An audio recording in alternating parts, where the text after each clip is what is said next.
We should be on the internet. Here we are. Think we're on the internet. I was writing so late because I was like, wow, I'm so great at writing. I'm not doing it all at the last minute.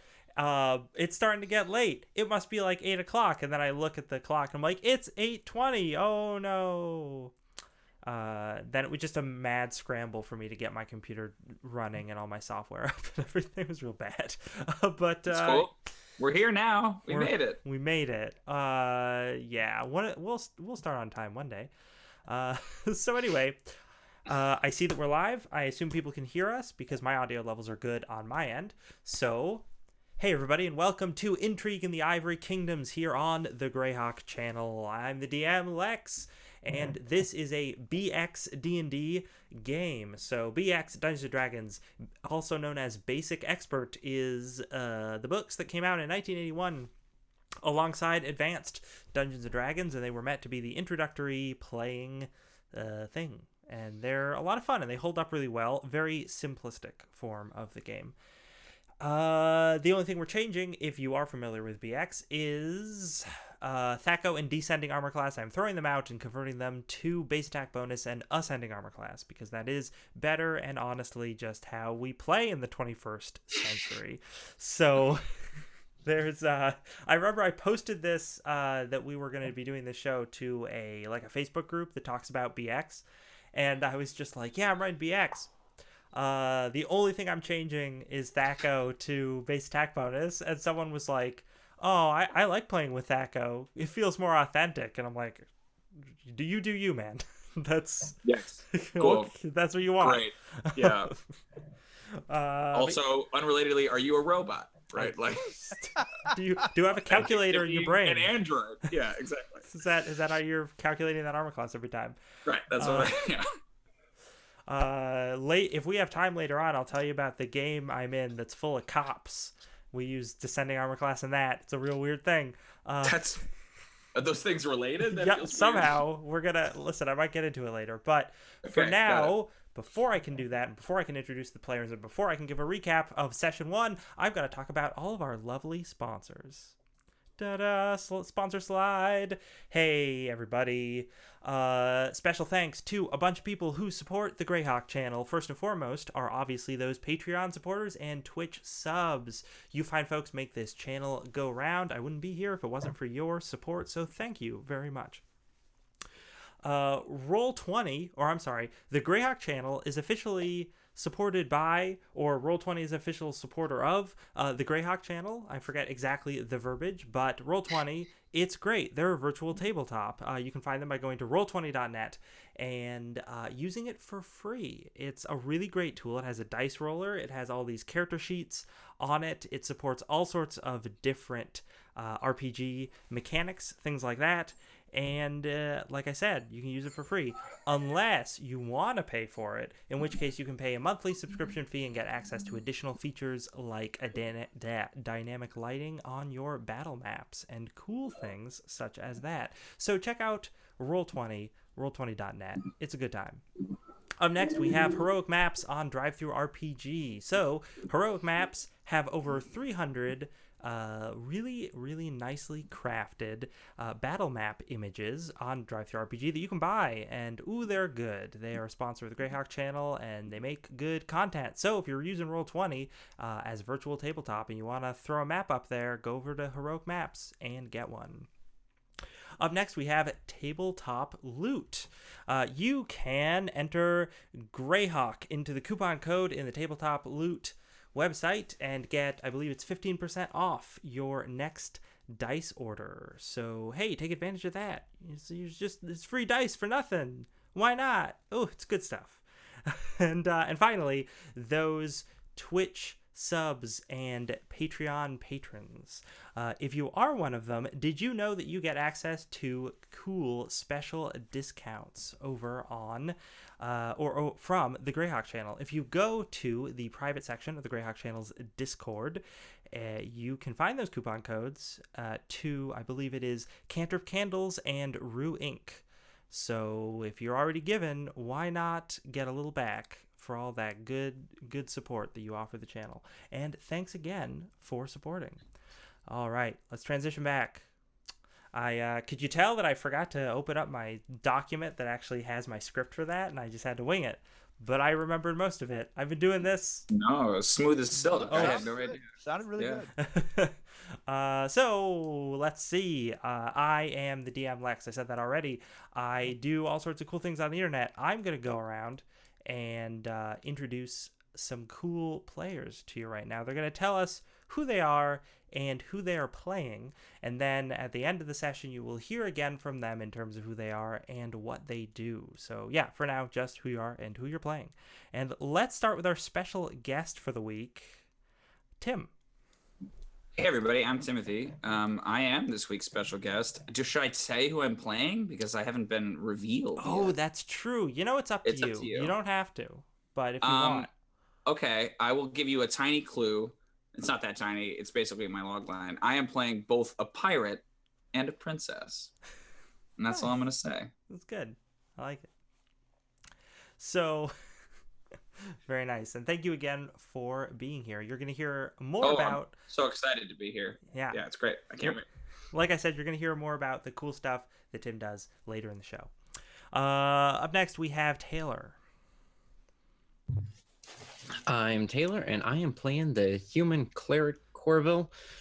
And I definitely remember how I roleplayed him last week, so this is going to be a breeze. Totally great. Perfect. No problems. Next, over to Josh. Hi, I'm Josh Reisted, and I am playing the human fighter Ulfric Brierson. And looking forward to getting into some more combat situations like we did from last week. That was a lot of fun. Ooh, that combat. be careful what you wish for. I would like to not get into some combat if that's okay. I don't have very many hit points, just to be honest with you. But I feel like I kind of have to agree with you, Josh, when you have like a sword threateningly over your shoulder. Like, again, I'd like to get into some combat. Yeah, bought it at the Red Fest. Told my wife I needed to use it for props and such. So therefore, I must do this. You're legally constrained. I'm obligated by law to have this sword on stream because that is my hobby. So what can I do? It's in my prenup. Yeah, it's a write-off. You know, if you're upset, you got to call your legislator. That's all. That's all I can say. Sorry.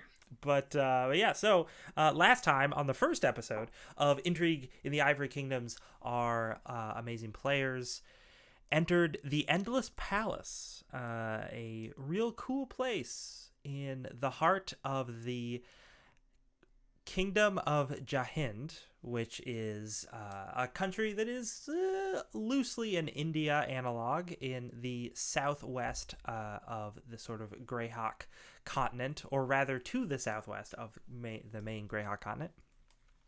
They entered in. There were trade negotiations going on. They met with Razia, the great Maharaja, and talked a little bit about trade with them. Had got some fun insight into the way people around here conduct business. This was interesting and informative to the party, and frustrating to their employer, a rotund man named Gareth, who just doesn't understand why you wouldn't sign a contract when you're making a trade deal. So they then proceeded to go have dinner and with everybody else, meet some of the other representatives around. So besides the people who are from the Flaness, which is like Greyhawk, a lot of the other sort of Eurocentric kingdoms, I think there were people from Nyrond and some other places, Onwall. They Ernst, that was definitely one. They also met the local factions of Jahind, which included the Chippehow, which are like monkey people, and also the Savar, who are sort of warriors who ride giant moths, apparently. We haven't seen it happen, but that's what they talked about. And allegedly, but they could have been totally lying to you, because they're just like, oh, these foreigners, let's play a trick on them. They're just like horses that wear like moth costumes. It's like really disappointing when we finally find out. But those guys control the silk trade as well. And then also the people of the cursed city of Abishau, who are led by an ogre magi whose name has totally slipped my memory, but if I look through my notes, I'm sure I can find it. And they are they're a cursed people. They're in a bad way, but they are really good at making magical items, and that's kind of their end of the trade supply chain. So the party met all of them, had some interactions with them, pretty interesting stuff. And then there was a play in which the party was introduced to kind of like a myth of the land. And then the play was interrupted by noxious fumes that killed a bunch of people and sent everyone into a panic, at which point they exited the main hall and were promptly attacked by some sort of demon-type creatures. All the while, our party thief, Arwen, was searching for Gareth, their employer, and thought that they found him. Unfortunately, they had actually found some sort of creature in disguise, which led them down into the dungeons of the palace. And it got real major cinematic movie referential, and also spooky and dangerous. So luckily the party was able to survive, to get through that whole thing. And when and they discovered that at the end of this sort of track that they were on, the thing that was pretending to be Gareth dropped its disguise. It was actually a person with the head of a tiger. Stop it, Tim. Stop giving it away. I don't understand. This is just how my hands are. What do you mean? Person with the head of a tiger who seemed to have already who was standing next to a snake with the head of a person. So just, let's mix and match animals and people. Why not? The tiger person decided to magic themselves away, having gotten whatever they came for, and the snake person remained. Before the party could do anything else, Razia, the Maharaja, arrived, and they were upset at just everything that has transpired. Probably all because of all of the death. The death is pretty upsetting. There were a lot of people died. It's really bad. Actually, we should think about that. But so now I'm gonna do my cold open, everyone. The game's actually gonna start. I'm gonna start some music. I'm gonna remember to do music this time. Okay. The players can't hear it, so if you guys are expecting to hear it, you can't. It's just the people in the stream. I'm gonna dance and hope that it matches. I have no idea, but I'm just gonna guess. Yep. It's probably got sort of a beat to it. Let me know in chat if I'm doing a good job. Lightning arcs from the outstretched hand of Razia, shooting across the room and striking the human-headed serpent, sending it flying into a pile of glistening golden armor. The serpent writhes a bit and then lays still as Razia goes over to it, putting their foot on its neck. I mean, it's all neck, but it's neck. And commanding, saying, Takshaka, tell me what they wanted from you. Tell me what my brother asked of you. The party is standing kind of in the background, having not participated in this combat because honestly they just didn't need to. Razia threw a bunch of magic at this thing and made short work of it. The human-headed serpent creature hisses and says,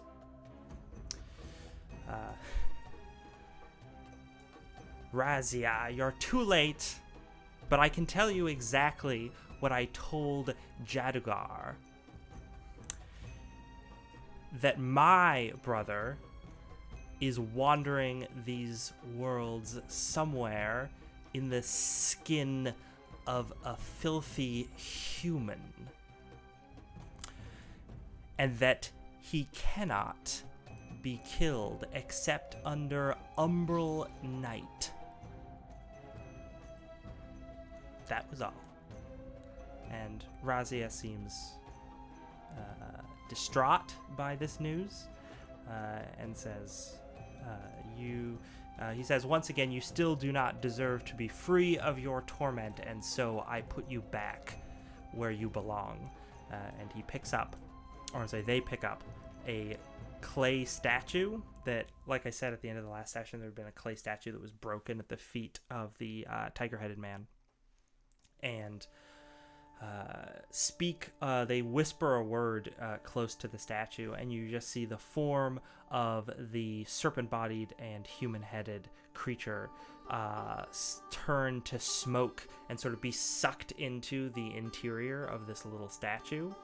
And then Razia puts the broken half, the top half, back onto it and speaks another word, and you just see the crack where it had broken open seals. And then they put it down on a table and turn to you.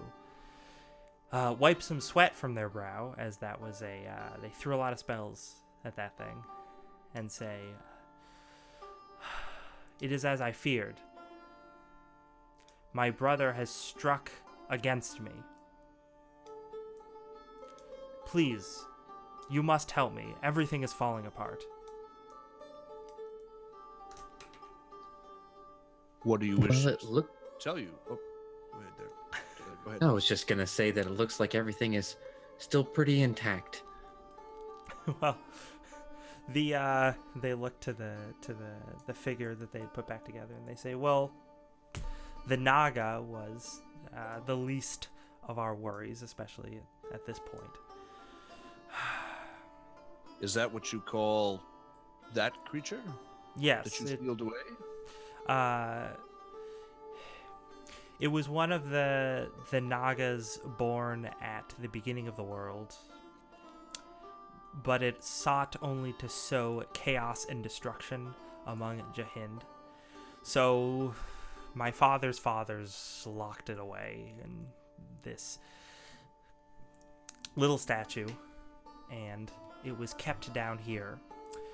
But since it was around for such a long time, it knew much.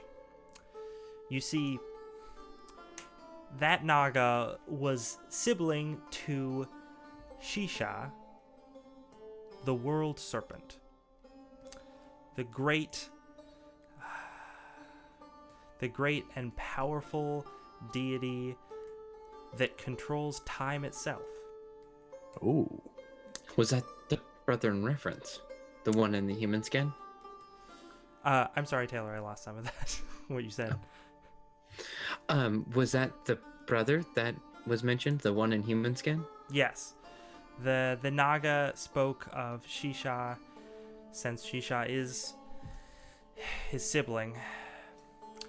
The gods choose to walk among us from time to time, in different generations, in different forms, sometimes unknowingly.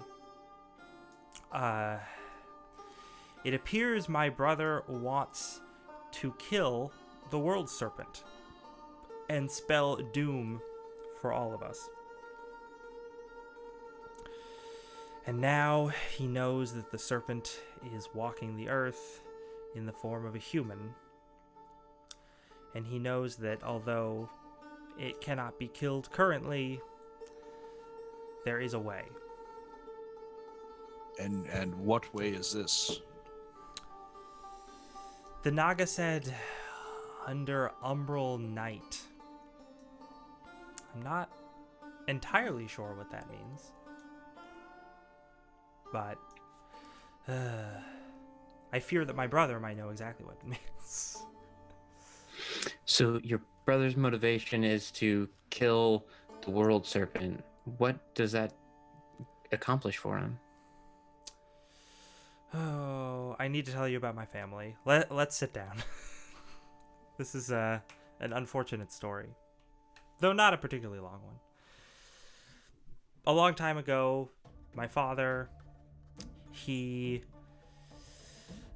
ruled this kingdom back when the kingdoms were all fractured.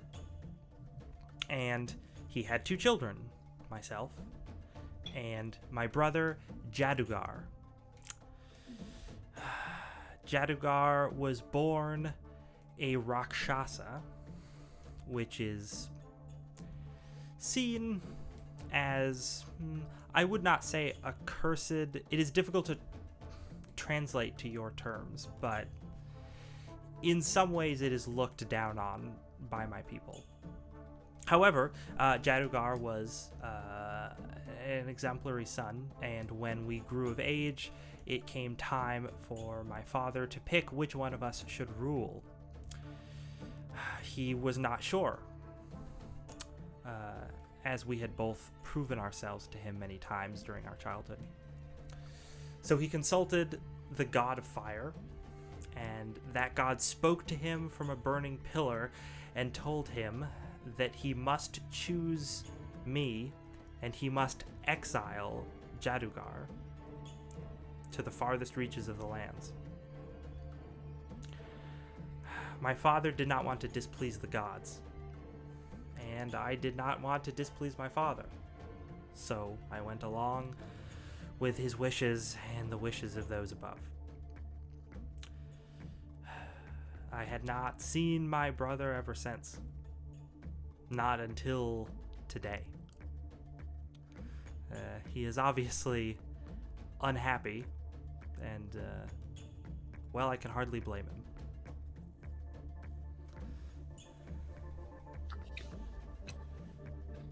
That is a difficult family history. Thank you for sharing it with us.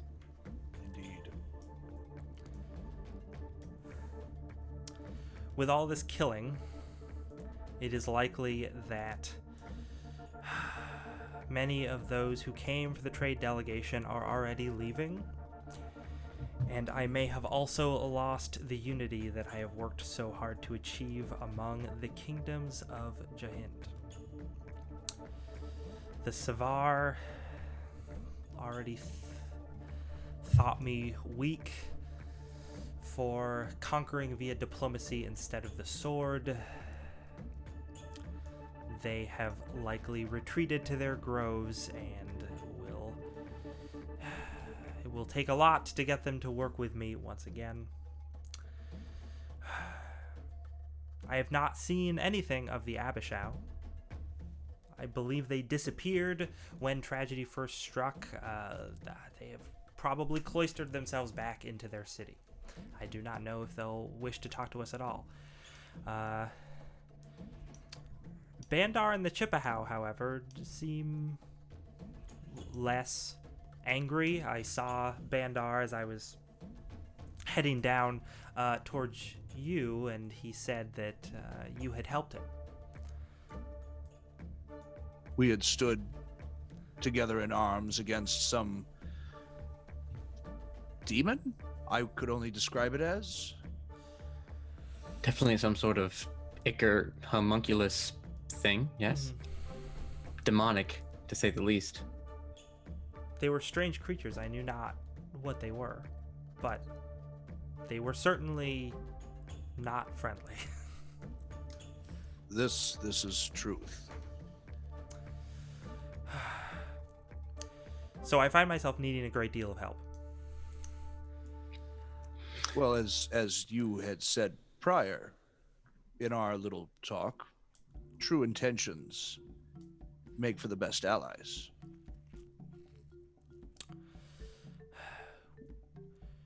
I need to go to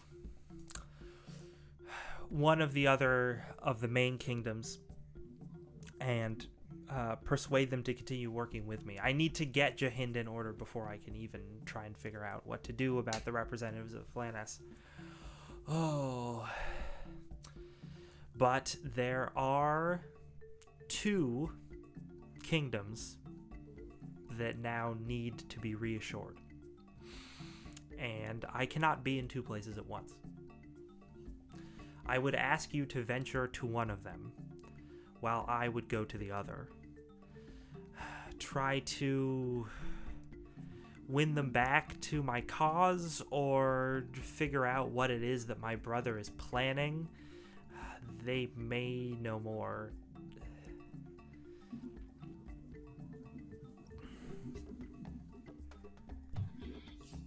I think I speak for our group that would say, however we can help, we wish to. You hear Arwen pipe in from behind, saying in a sort of a deep, gravelly voice that you recognize as the voice of the Ogre Magi that you met last time. And he says, the Abishau. The Abishau. and Arwen seems very enthusiastic about going there. Side note, I messaged Cole over Twitter earlier today, and I was like, hey, this is a choice I'm going to give to the players. Which are you interested in? So. Well, I do believe one of our party has voiced his decision. Corville, what do you say? I spent pretty little time speaking with either of them. I'm familiar with the Chippewa, but have no other investments either way. Razia says, well, the Chippewa may still be able to help in terms of finding my brother and figuring out what he plans to do.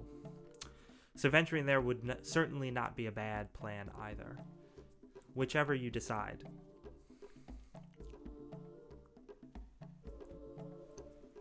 I am fine with going to the Abishau or to the Savar.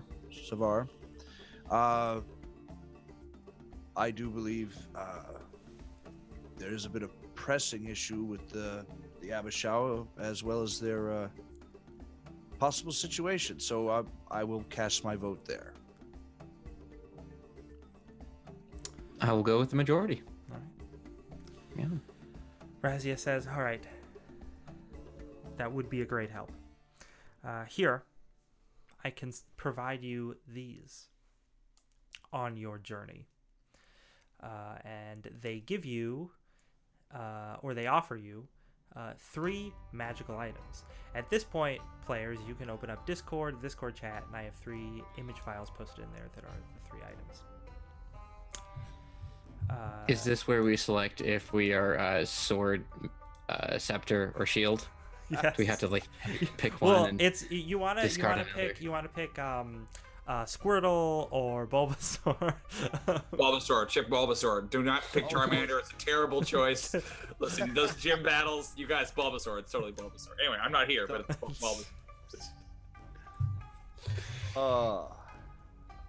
Ooh. So yeah, I should actually describe it for the viewers. Razia offers you a tulwar, a curved sword, they're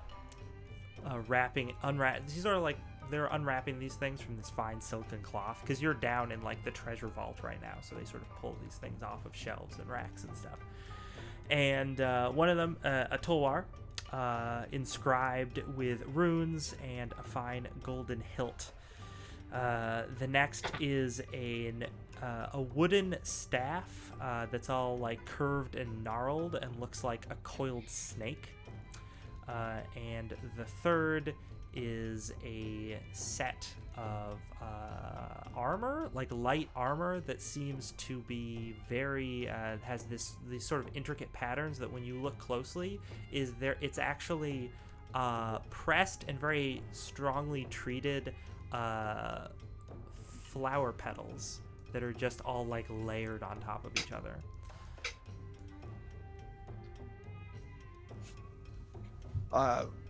These are all beautiful gifts. If it's all right with my compatriots, I'm a bit more inclined for the sword.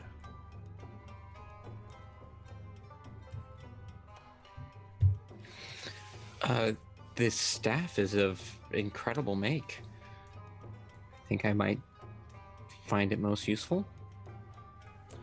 All right, and you guys can keep the third one and have Arwen have it for now, but you can, or you can just have it generally with the party.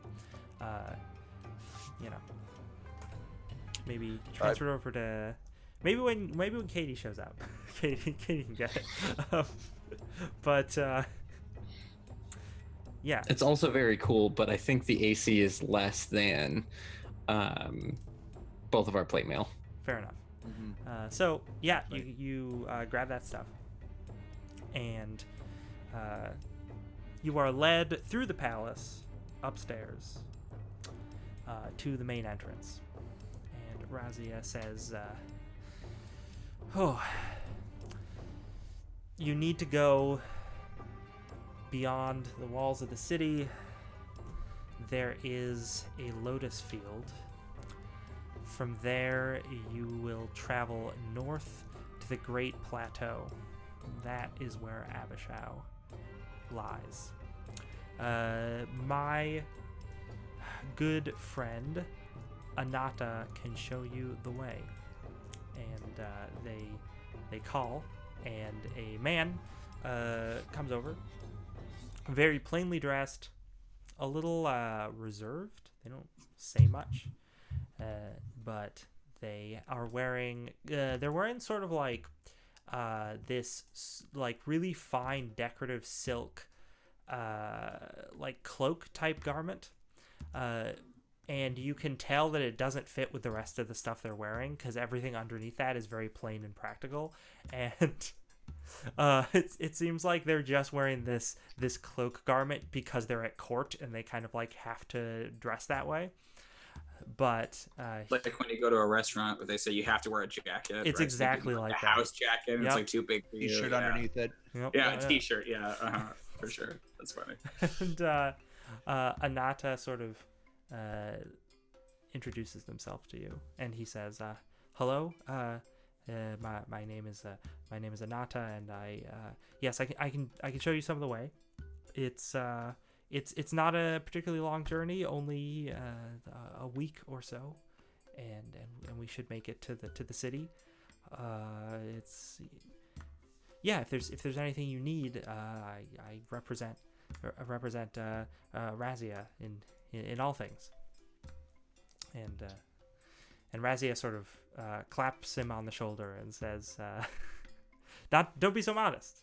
Anata has been a good friend since we were children, and is a fine tracker and a fine navigator.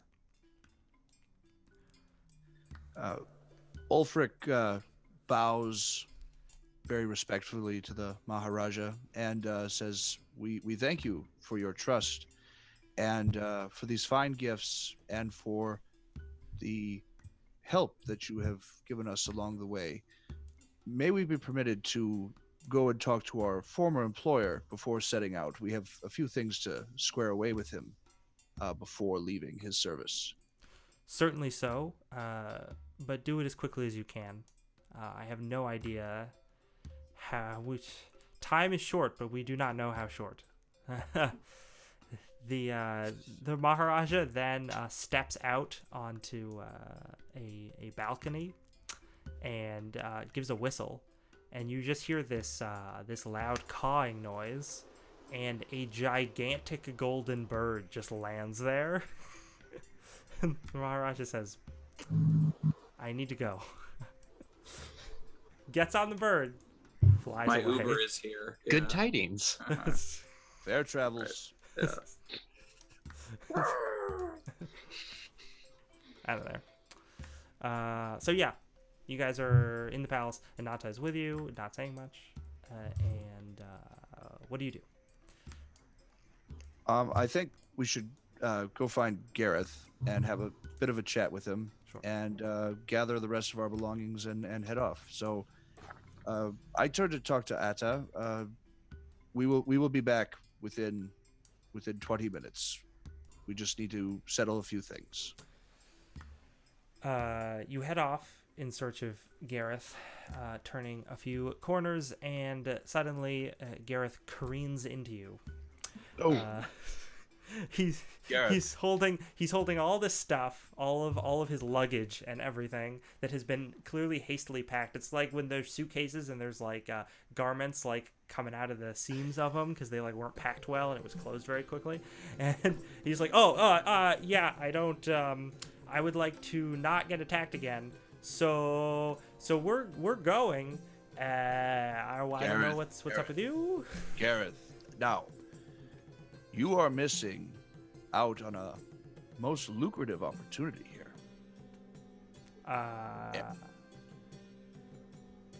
Everyone else is leaving.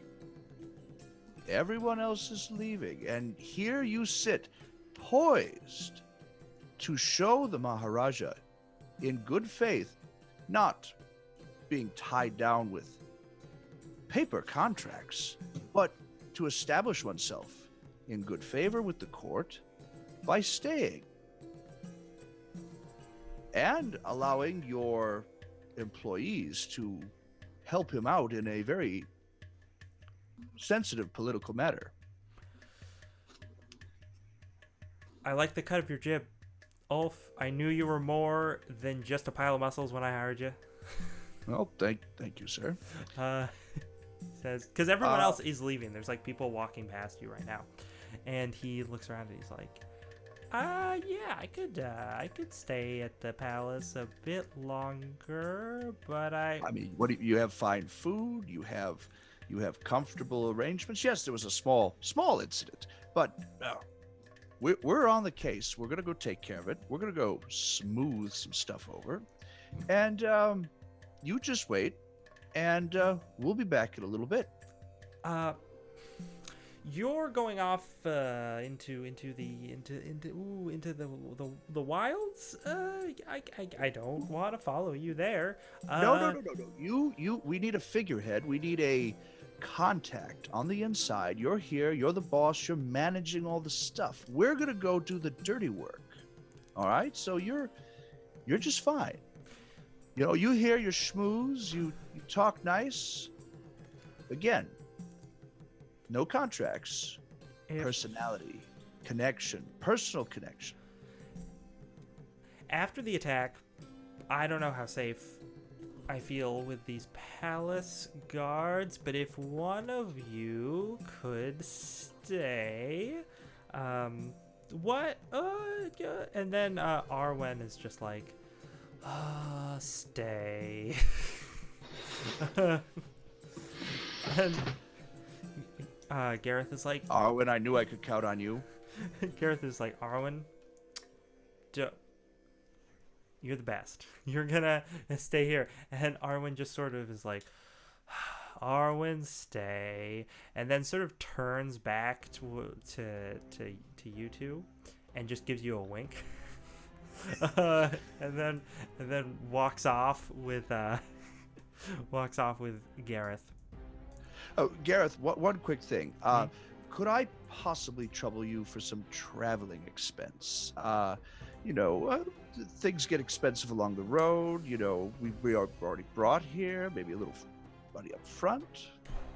Oh, well, I was smooth things along the way. I mean, we are heading to the place where they make the magical items. And Arwen pipes in, Abishau. Yeah. And Gareth is just like, well, I think we can work something out. And he reaches into his purse and gives you, take 30 gold for the party. And all right. And he's just like, yeah, definitely. If you can find me anything good. Bring you back from there. That'd be real choice. All right. Well, we'll see what we can do with this. That sounds good. And you'll have your regular payment waiting for you when you get back, of course. There we go. All right. Well, you take care and leave everything to us. I as soon as his back's turned, I wink at Arwen again, and take out the door, grab the gear, and head back towards Anata. All right. Anything you're doing, Taylor?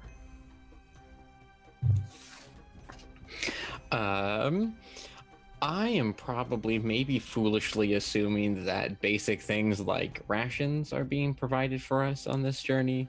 Yes, I am going to be doing that. Okay. I think Corville's just sort of following. There's like a lot of things going on, and he's like, I know what I need to do, and I'm not doing it right now. So I just need to like keep my head down until I get there, and then I'll do it. There's a lot of stuff going on. I threw a lot at you at the beginning of the session. So let's Anata sees you, says, "Oh, good, you're excellent. Let's go. We don't have time to stop anywhere in the city, but I'll lead you the most direct route. It can get a little twisty, so please try to follow me. Don't lose sight." And he heads down into Panajor. You hurry through the crowded streets of Panajor, the smell of fried breads and saffron wafted from food carts, while the glitter of azure gemstones affixed to strings of gold catch the rays of the sun. Between it all, in every conceivable space, are the people. People hurrying to their next appointment, people haggling over wares, people singing the praises of 100 unfamiliar deities, people joking with friends outside of tea shops. All within the twisting labyrinth of the city streets below laundry lines and domed roofs.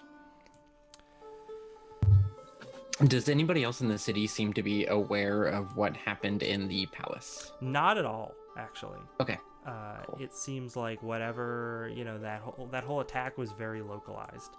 And it might be that word is starting to spread as these diplomats and merchants are all filtering out.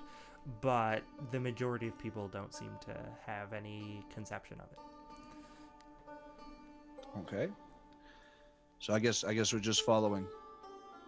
Okay. You follow through the twisting streets, and finally to the large double doors of the city, which creak open as you exit, carrying your belongings.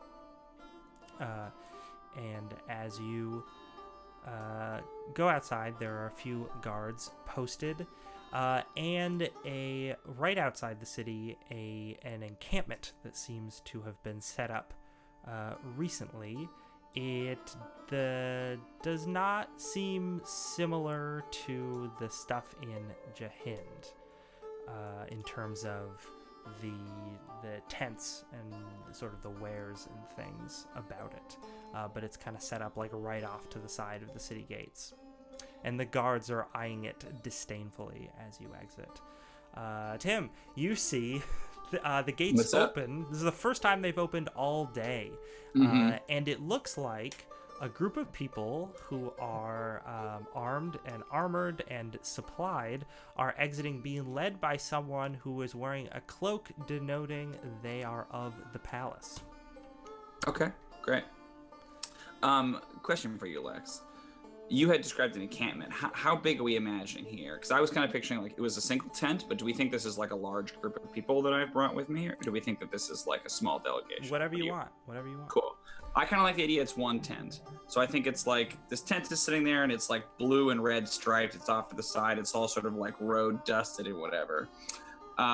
Gate opens, and I think that I don't know if the character immediately comes out, but this woman sort of bursts her way out of one of the tents looking very sort of agitated, and she's followed by another woman, much larger, much burlier. The woman who walks out towards you is short. She's human. You would say she's like a teenager. Maybe she's like 15, 16 years old, but she carries herself with this like very like obvious vestige of authority. She's dressed in this kind of outlandish collection of different brightly colored garments. It looks like it's like clothing from half a dozen different cultures. Most notably, she's got like one of those like Cleopatra style Egyptian wigs on her head. So it's like black and it hangs down, and it's all these dreadlocks with these like distinct ornaments in them. And then she has a pectoral, I think it's called, which is like a glimmering fancy piece of jewelry.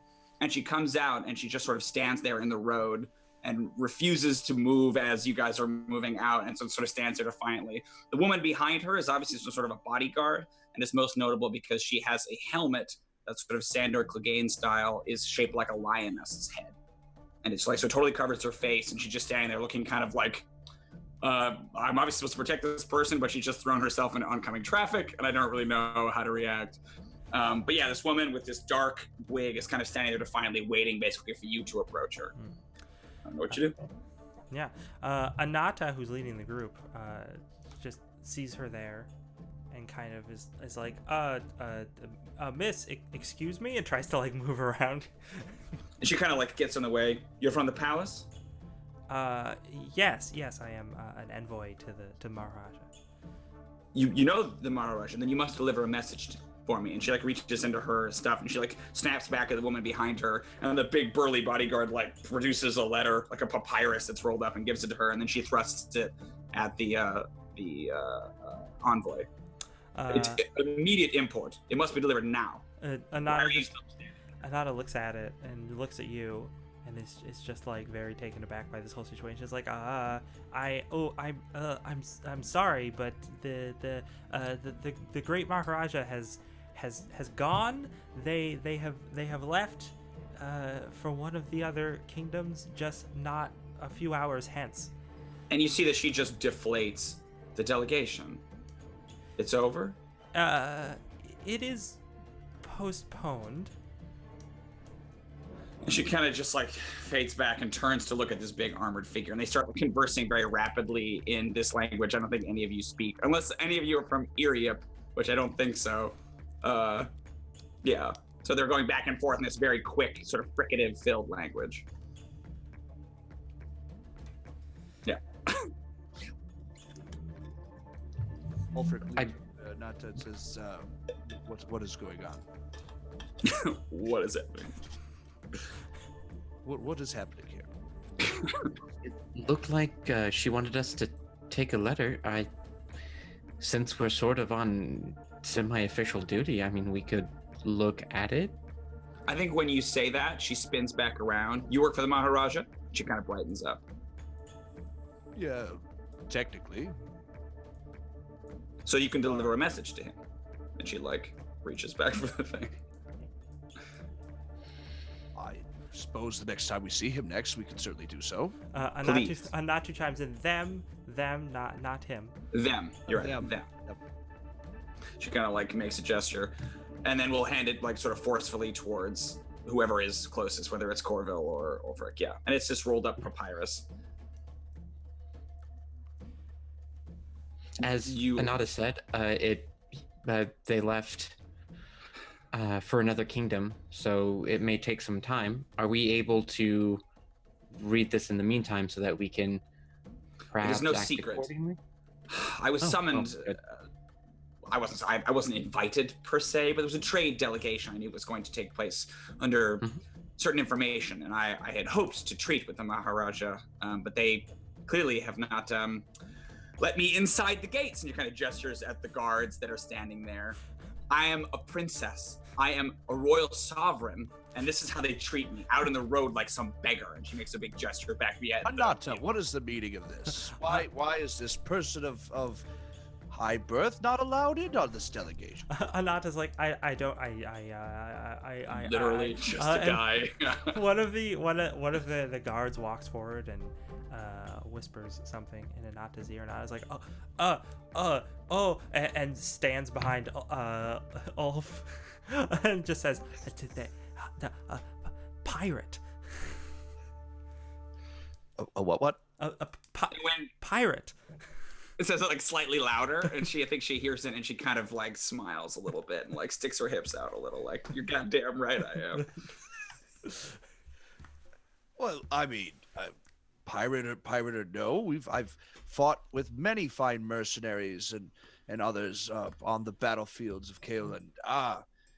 My lady, it is a pleasure to meet you. And he bows. She sort of like, deeply. Oh, nice. She nods a little bit, like finally this is like someone is treating me the way I'm supposed to be treated. I am Princess Senebset. She kind of nods her head a little bit. That's Senebset. Yeah, Senebset. I don't know if there's a check they would roll. I don't think she's like kind of an important person. Like, I don't want to like make my character a really big deal, but I don't know if they would have heard of me at all. Especially from halfway across the world, probably not. Yeah, I mean, you could roll intelligence. Because then I could give you information out of character rather than having her just explain to you, this is why I'm cool. But it's up to you whether or not you would roll. Ability checks, those are the ones where you roll a d20 and you want to do equal or be less than your ability score. Correct. Ah, nailed it. Yep, same here. Nice. Oh, nice. So Okay, great. you both have heard of something about this. Oh, I haven't rolled it yet. Oh, okay. Oh, You nailed what I the rule nailed the was. memory of the roll. That's a I'm just victory excited in that I and of remember the itself. mechanics. Yeah. Yeah. Right. I did pass the roll though. Oh, okay. Nice. Okay. I don't know, Lex, if you mind if I just punch Yeah, in the go cave for it. us? I've done Great. enough talking so far. I can sit back. Sweet. So Senebset, you probably would have heard the name. She's basically like regarded as like a pirate queen. She's this exiled princess from Uryip, which I think I pronounced that right. It's like Egypt without the G in it, which is really confusing. is the Greyhawk version of Egypt? It's Real like creative, Gary. Yeah. Real creative. So Uryip, but she's like an exiled princess. There was some failed rebellion a decade ago, and she was like 8. And she was whisked away and ended up basically forming this weird outlaw nation of some rebels and eventually more and more pirates that kind of attacked shipping in the Celestial Sea. So there's all these rumors and stories about how there's this pirate empire that's being run by a 12-year-old girl and all this stuff. This woman you see is obviously not 12, and she doesn't really match some of the fantastical stories you've heard about her. But she's got all kinds of names. Senebset, the Queen of Manira, is the name of the island. The Pariah Princess, and the Scourge of the Celestial Sea. So she has this sort of romantic image, I think, in the West, but then seeing her, she just kind of looks like a dust-covered scoundrel, right? But she's still got a little bit of regal bearing, a fancy ring, the pectoral, and then this sort of Cleopatra wig that it looks like she's been maintaining assiduously, even in kind of this salt-stained lifestyle. Yeah. I turned to Anata, or I turned to Synepsis. Oh, yes, Synepsis, I have heard of you. Many great stories of daring battles upon the sea. To Anetep, I go, I thought she would be taller. Yeah, right. And she is like uncommonly short. She's like 5'1", maybe, like pretty short. Yeah. So, we are on a mission for the Maharaja. They have asked us to set off to a far land to deal with an issue. But we will certainly give this to them when we return. You see Synepset kind of turns back to her bodyguard. Her bodyguard kind of lurches forward like she's going to say something. And Synepset says, "We will accompany you." Oh? Well, I guess the more the merrier. Good. Pack up my things. She gestures back. And the bodyguard kind of like... and then turns around, like obviously had no say, and just starts to go to unpack things. Yeah. She doesn't really offer debate on the issue. She just says she's coming, so... All right. So, Anata is just like, well, I suppose it would be it would be fine. More trained, skilled warriors would certainly not hurt. And if her As I say in intentions, my country, the enemy of my enemy makes for a good brawl. You So, see, they Synepset don't has say a that big, in my country. lascivious grin at that. I guess if she's packing, is Synepset still like with Yeah, she's them, still or standing there. Yeah, Okay. Almost as though she's like expecting you to talk or entertain her. Yeah. Yeah. She doesn't speak, you speak to her, kind of a thing. I suppose if your intentions are pure and good for the Maharaja's sake, they will most likely entertain a trade. It seems their highest priority. I have done everything I can to try to get the Maharaja's attention. If nothing else, I hope that if I return with you as a conquering hero, perhaps they will listen to my plea. I mean, it makes sense. At this point, we are desperate. We will take any chance, however meager or slight. I actually want to also point out that you guys have some of your, or I should say, Josh, you have your retainers with you, or I forget how many you had. You have 2, right? I had 2, yes. Yeah. They're just kind of hang out in the background, and yeah, but so it is not quite so small an adventuring party as it may seem. It looks like a congregation or whatever. It's like 5 or 6 people. Yeah, cool. So yeah, Anata's just like, oh well, we can the Lotus fields are the quickest way. They're this way. Follow me. We should be there Okay. before nightfall. Yeah, once everything's packed up, they'll sort of come over. I don't know if we have like a cart or something, whatever, some kind of a conveyance. There's also a halfling in the party that is dressed much more like sort of a swaggering rogue. Almost looks like it's from sort of your part of the world, but seems a little bit like, where are we going now? Like a little reluctantly, like putting stuff in the cart. Like, are we? There was okay, like whatever, and just following I just behind. unpacked that. Yeah, exactly. Yeah, they do not seem too pleased about this development. It kind of gives like a dirty look at Synepsid at one point, but Synepsid completely, they're beneath her attention. Great. All right. You head off and travel over very lush, verdurous lands. So lots of trees, lots of flowers. And the farther you go, the more you head into these lowlands. You cross this river that runs alongside the city at a large wooden bridge. The river itself flows this like brilliant green color. And as you cross it, you see like fish hopping around and these fins that come up over the water, and then these creatures sort of hop out of the water, kind of like they seem very dolphin-like. They're dolphin-shaped. They breach in the same way dolphins do, but the front of them looks different. Looks odd to you. Sort of more of like a weird, sort of like a long, thin snout to them. They're also very pink, so they stand out. oh yeah, these are real, right? Like river dolphins. Yeah, no, they're like a real sounds thing in familiar. real life. Yeah, I was like, am I? Yeah. That live in India.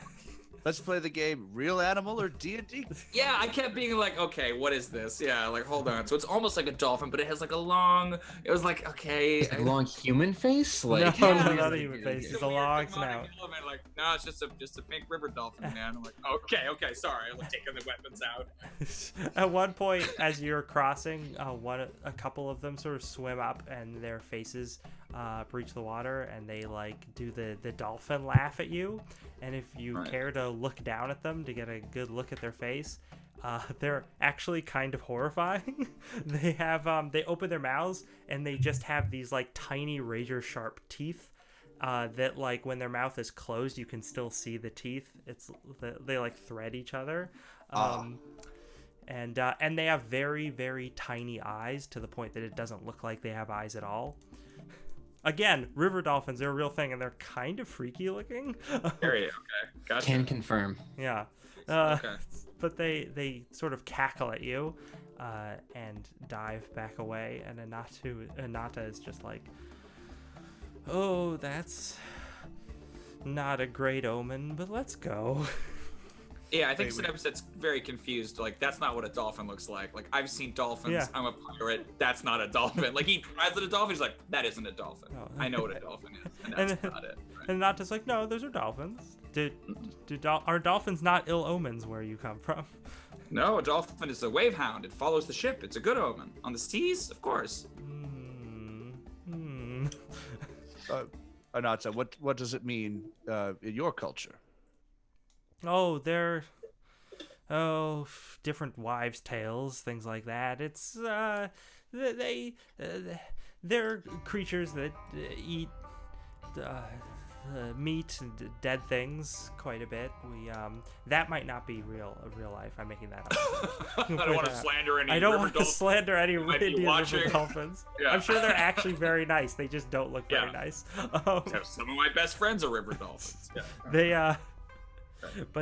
They eat living things and dead things, and sometimes when it's said that when they laugh at you, it means that you will soon be headed to the underworld. She kind of. Go ahead. I was just saying. I think Synepsid kind of looks at Anata and says, "That's too bad for you, then." And I'm just like, oh, yeah. Oh, just deflates.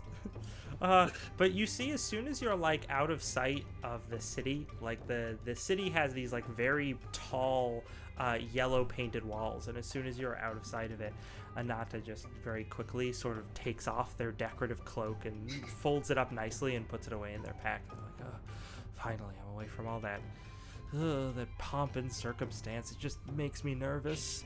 Not one for formal gatherings, Anata. Oh, I am the son of a wealthy, noble family, and I, as such, grew up in the palace, and I could not get far enough away from it. Understandable. It looks like you didn't get very far away from it. What were your goals? Razia has always been a very good friend. They have helped me. They protected me during childhood from bullies and other things. We went on adventures together. They were always very kind to me, and I felt that I owed them something, so I stayed when I wanted to go. It's not bad. It's not a bad life. I mean, I don't want for anything. It's just sometimes the palace is nerve-wracking. You don't want for anything but change. Maybe. Have you talked to Razia about this? They seem like a fairly understanding person. They are. It's just... Do you understand what Dharma is? Not the word, no. I might know the concept. It's... I mean, it's many things to many people, but I feel that it's responsibility.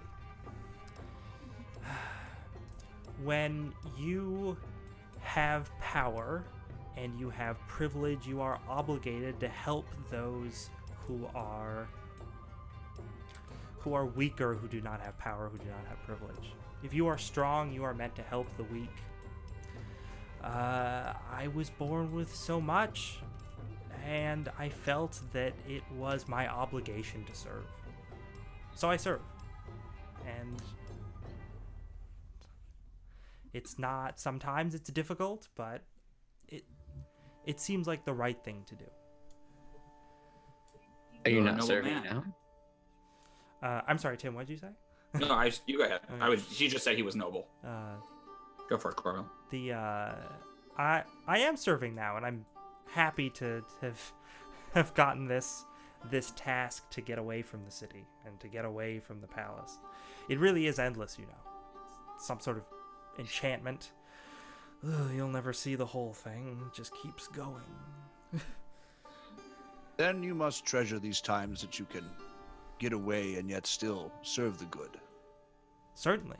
And I can sit and be alone with my thoughts and not be badgered by trade delegations or land disputes that need to be sorted out. Oh. It sounds like you spend a lot of time with people who also have a lot of power, instead of those who might need it more. Maybe you're right. I hadn't Have thought you of ever it that taken way. ship, Anada? Have Have you ever taken ship, Anada? Have you ever left this country? Oh no, I've never. I've only been. I've only ranged to the different major cities, and mostly in my youth. In the past several years, I have barely been out of Panajor. Get yourself under sail. It will give you some perspective. Trust me. Oh, maybe if I can, that would I would like that. As a piece of forewarning, it'll give you a fair bit of nausea as well. I am not used to Oh. weighing. No sea legs. She kind of comes over and like joshes you a little bit, Corville, right? Like, No, the lands that I am from are about as flat as this, but just far more solid. you just need more time. That's all it is. I was the same way as a babe. Now look at me. She has this like bow-legged, like almost like she rides a horse kind of thing, right? Like, yeah, she's got the sea legs. So the Anata turns to Synepset and just says, I have only read of the sea in books, and I have glimpsed it from afar from Kathy. But I find that I dream of it often. Is it... I dream that it smells strange, like a sharpness, but I can't describe it. It is indescribable. I would say that this place smells strange, for it is far too far from the water. I have been on the sea since I was a child. I spent but a little time in the palace. I know nothing of the court and intrigue as you describe it. I run my court out of a tavern, and I keep my court are buccaneers and men who would slit my throat in the night if they think they could get away with it. Trust me. You might think you have it difficult here, but no one is trying to cut you open. I find that would be rather difficult with your fellow bodyguard there. And he motions to the lady in the lion mask. Kawit? Yes, she is quite fearsome. She has protected me since I was a child. Isn't that right, Kawit? Kawit does not say anything. Very formidable. Indeed. When you're talking about holding court with cutthroats and thieves, Anata seems terrified. Their expression seems like a mix of terror, but also a little bit of like, ooh, that sounds really exciting. Right, yeah, exactly. And I think she kind of like detects that and sort of gives him a knowing smile, right? You know you want to check it out.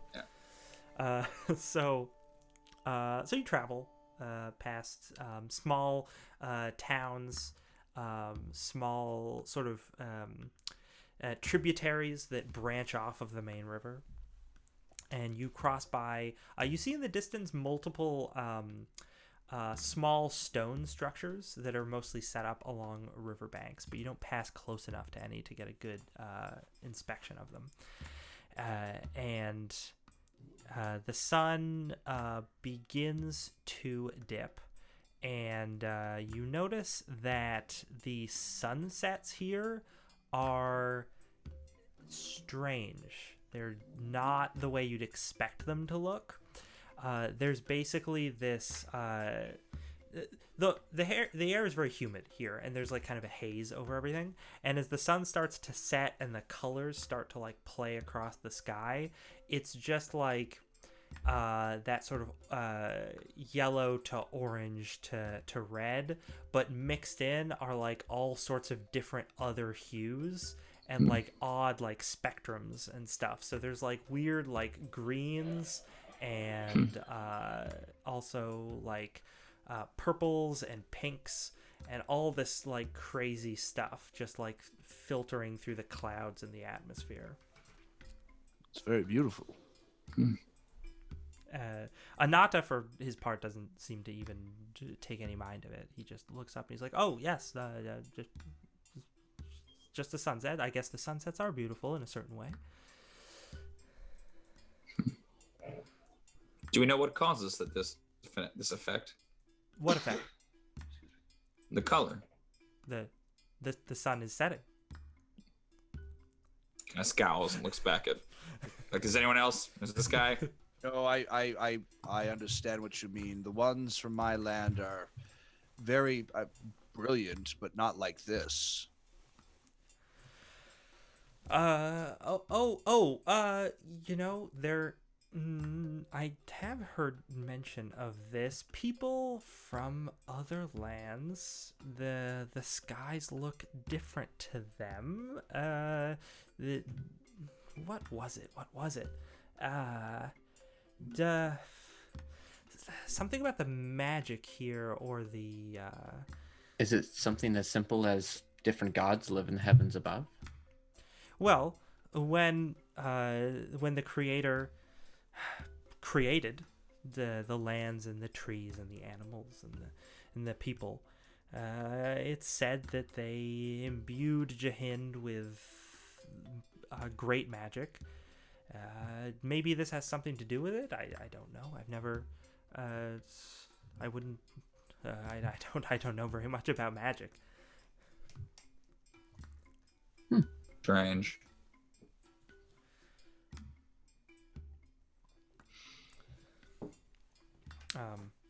you continue, and as the sunset is wrapping up, you you get to this vast boggy field.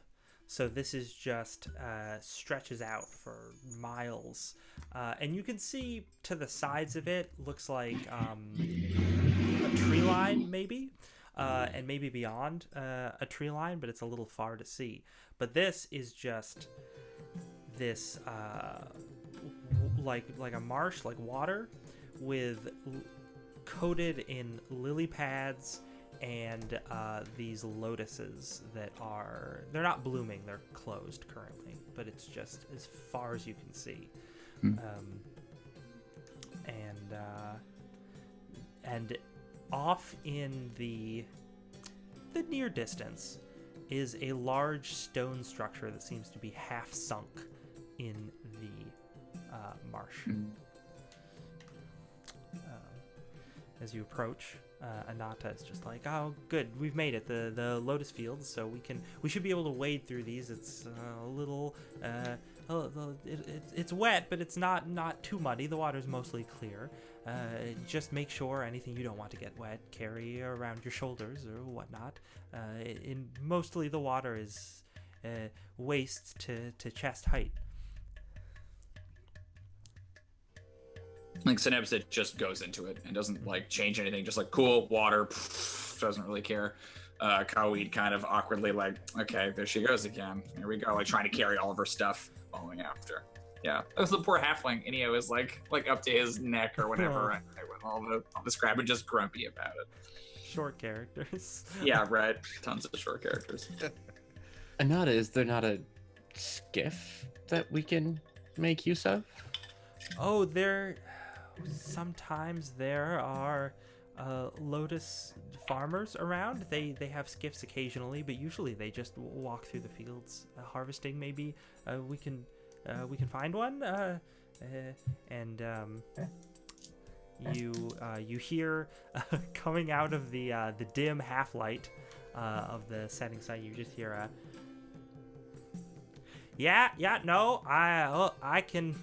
I might be able to give you something.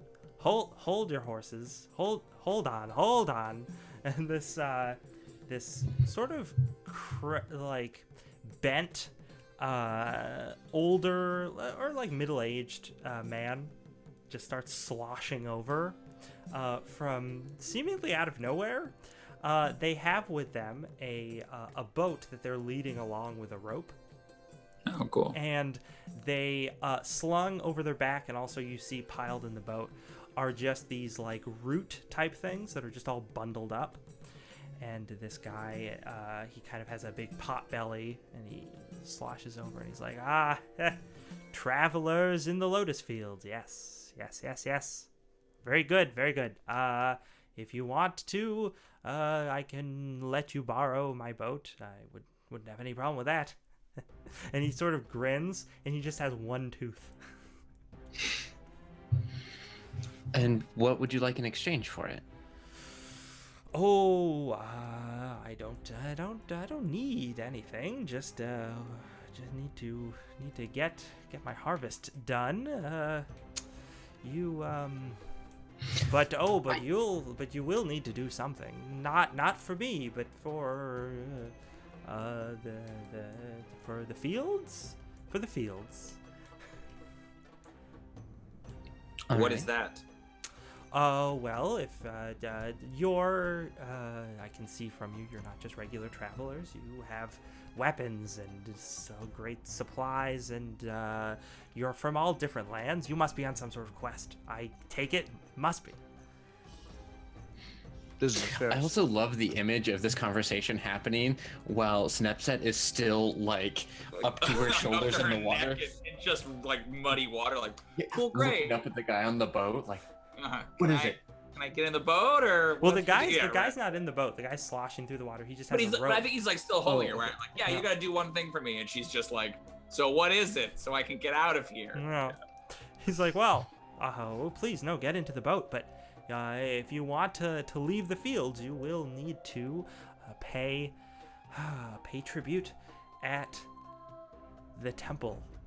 And he just sort of gestures wistfully towards that stone structure. Especially if you're going on some sort of quest. I'm afraid it's quite mandatory. Does the tribute involve sacrifice?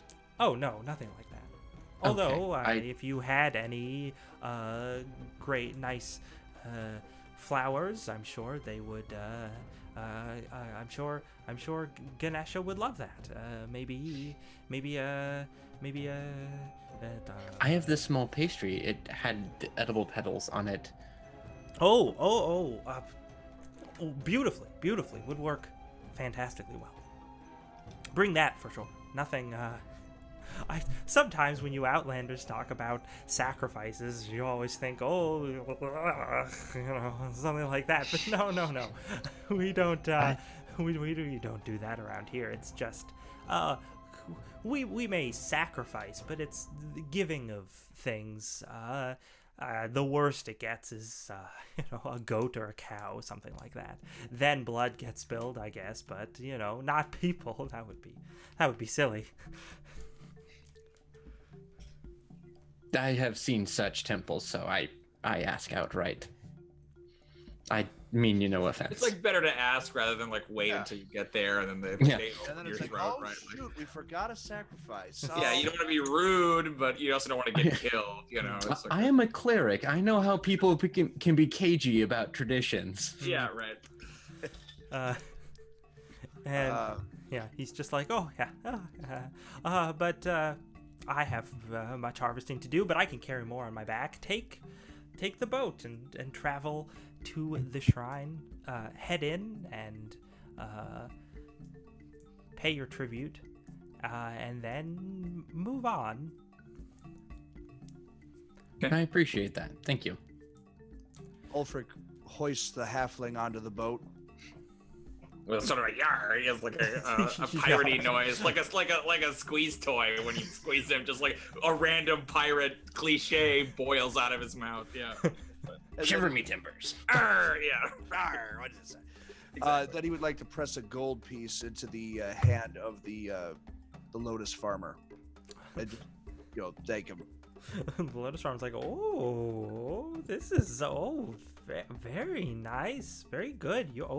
And then he just sort of leans over and whispers, like, "Be careful. That place can be a little dangerous these days, but you still need to go, I'm afraid." We thank you for your warning. Knew he was up to something. Well, I'm a KG NPC, so I can't tell you more, but it is a little dangerous. In quotes. Anyway, toodaloo. Yeah. Grins with that one tooth. Anata, for his part, throughout all of this, is like very weirded out by it, like as weirded out as you might be. And he sort of gets in the boat and he's like, "I've never seen a Lotus farmer like that. Never knew that you had to go to the temple." Ulfric picks up the rope and pulls the boat across. Yeah, I think Synapsis sort of like puts herself in the most regal place you can be on a little, like, I assume like a reed boat. Like, I can't imagine it's like a super fancy watercraft here that this toothless like it's Lotus very farmer simple. has. Yeah. There's no gilding. There's no fine carving. This is a Right. There's no main soul. There's nothing to hoist.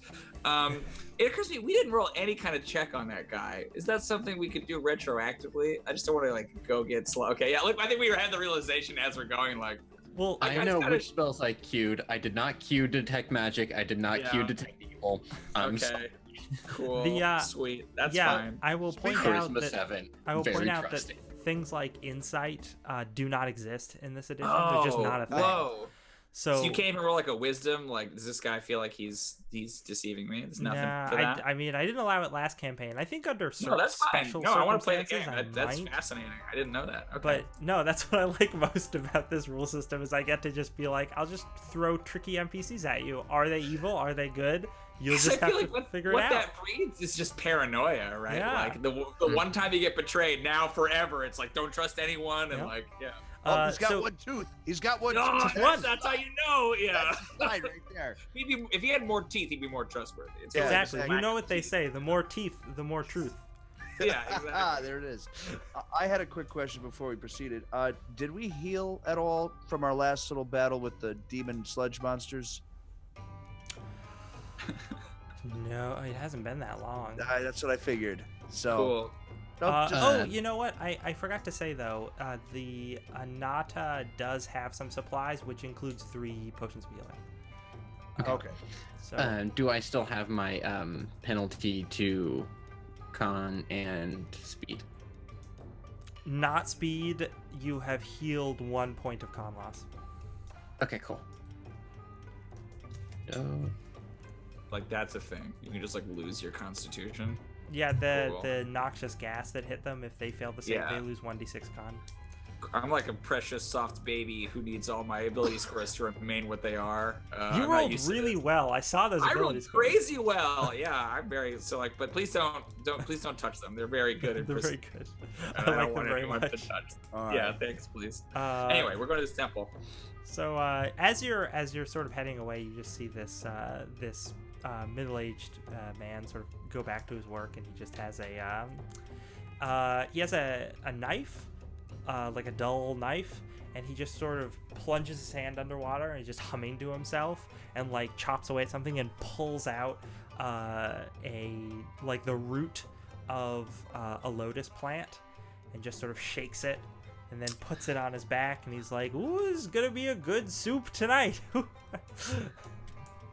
Does he seem to know what he's doing?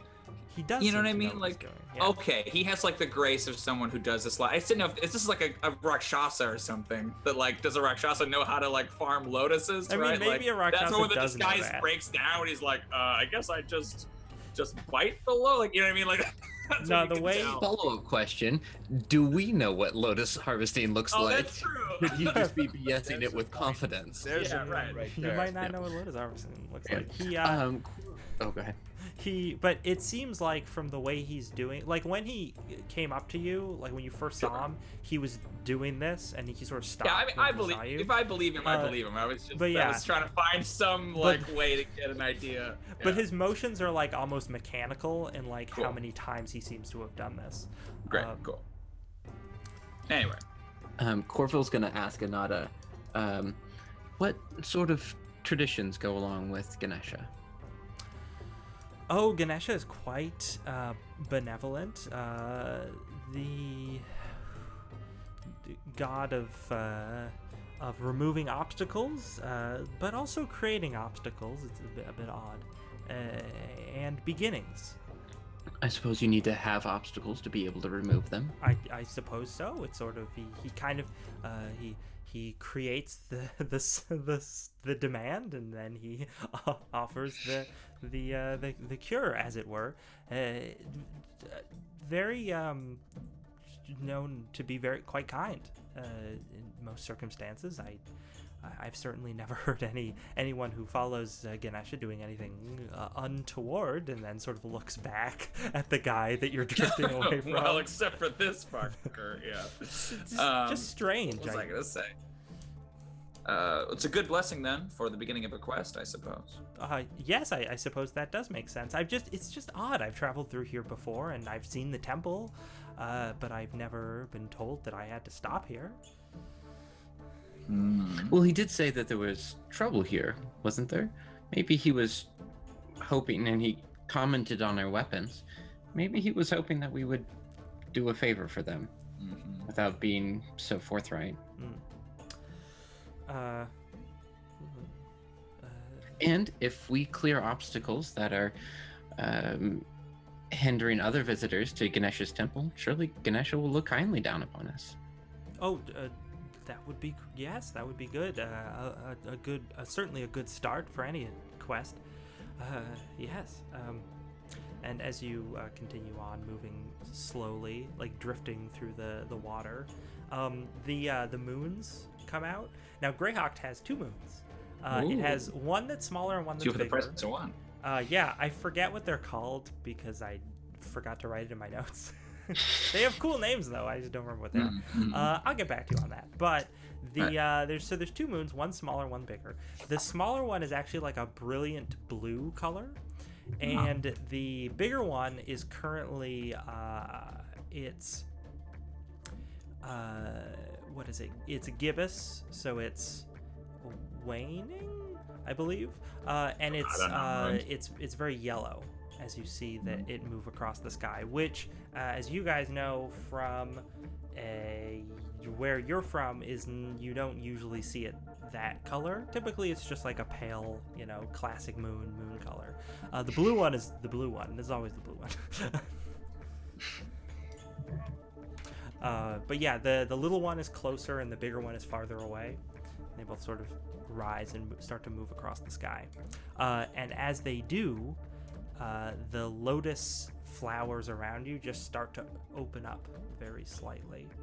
And you see this. They don't open up all the way, but they kind of have this like purple, the petals have this purple hue on the inside. Very beautiful. Again, just awestruck by the beauty of this country. And as you approach, you see this temple. It has this what at one point was this grand stone entrance, and carvings similar to some of the palace stuff of elephants that are sort of supporting different parts of the structure, but it's kind of like lopsided, like it's half sunk into the marsh, and there's just plants growing all over it, and pieces of it have sort of like are moss covered or crumbled away. And as you approach in the moonlight, you see several large birds, herons, that are perched either atop it or around it. And as you approach the entrance, instead of breaking off in flight, as birds often do when you approach them, because they're like, "Whoa, people! I'm not interested in that." Right. These seem to look in your direction, and the ones that are sort of stalking through the water seem intrigued by you and are walking forward. And the ones that were perched on the top of the shrine sort of take flight and land before you. And one of them walks forward and looks whoever's in the front, Ulf, I assume, right in the face. Just gets right in front of you. And I merely stand, and I offer a hand of solidarity. And again, Ulf is a little awestruck by the beauty of this place and the mysterious nature of all that's happening. So Feels like it's kind of a surreal quality, like this It heron's does. about to talk to you. Yeah, Yes, he's dreamlike. just like, Yeah. And the heron, the heron is kind this of, a thing? yeah. You both look at each other right in the eyes, and the heron's head sort of just, and then the heron says, "You must answer a question if you wish to pass." And that's where we're gonna pause for our break. Crazy. Okay. All right. So yeah, we'll see Very. you guys in like 10 or 15 minutes. Thanks, everybody. Yeah, we'll see you in a bit.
All right, we should be back on the internet.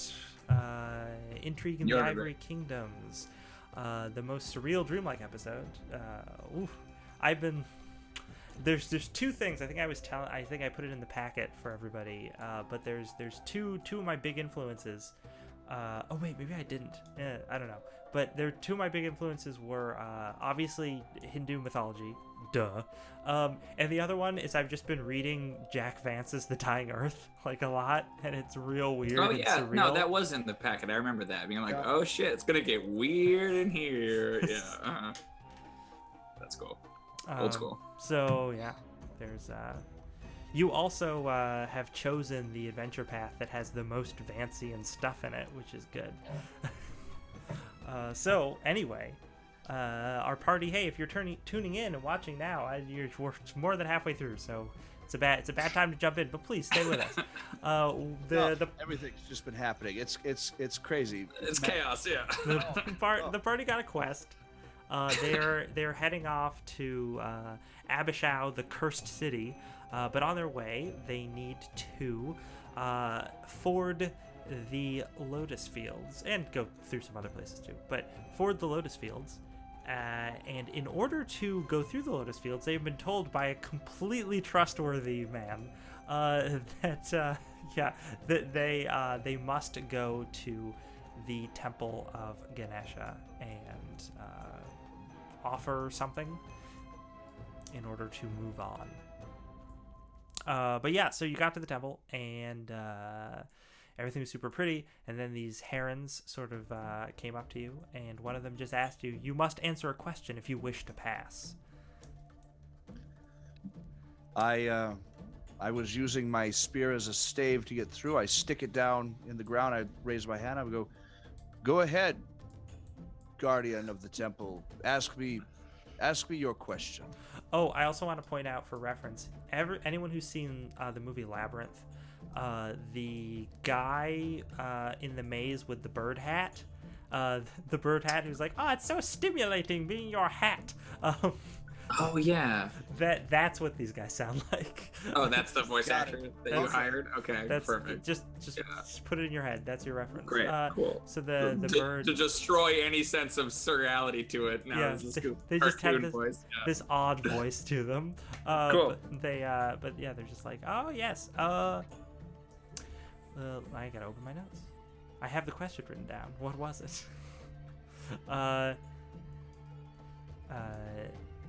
It's just. Oh, also everyone else sees this bird walk up to Ulf, and then its beak flap, and Ulf just like puts his hand up and seems to be. Oh, so we don't hear it speak. Ulf It's just lost his It's mind, more apparently. that like it's in hushed tones because they got right up to each other. Like I see. said, So it's they're, like a real- whisper. Okay. Yeah. So you don't know why that bird is that close to him, or why he's just standing there and seems to be maybe talking to it.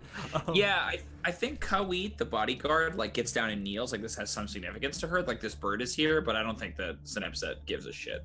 Like Kawit seems like, oh, the bird, and that the bird has some meaning. But yeah. Anyway, the question. So yeah, the bird just says to you. I'm sorry, you called it a guardian, right? Mhm. And it sort of does this like shrill like squawk laugh, and it says, "Oh no, Makara is the new guardian here. We just make sure that he is not disturbed. The question is thus: who of the three bears the lotus?" And then it sort of steps back and just regards you. If it could go like this, it would go like this, but it can't. So it's just sort It's of wing. It's like feathers. Yep. I look back at Corville. Yes, Ulf. Why have we stopped?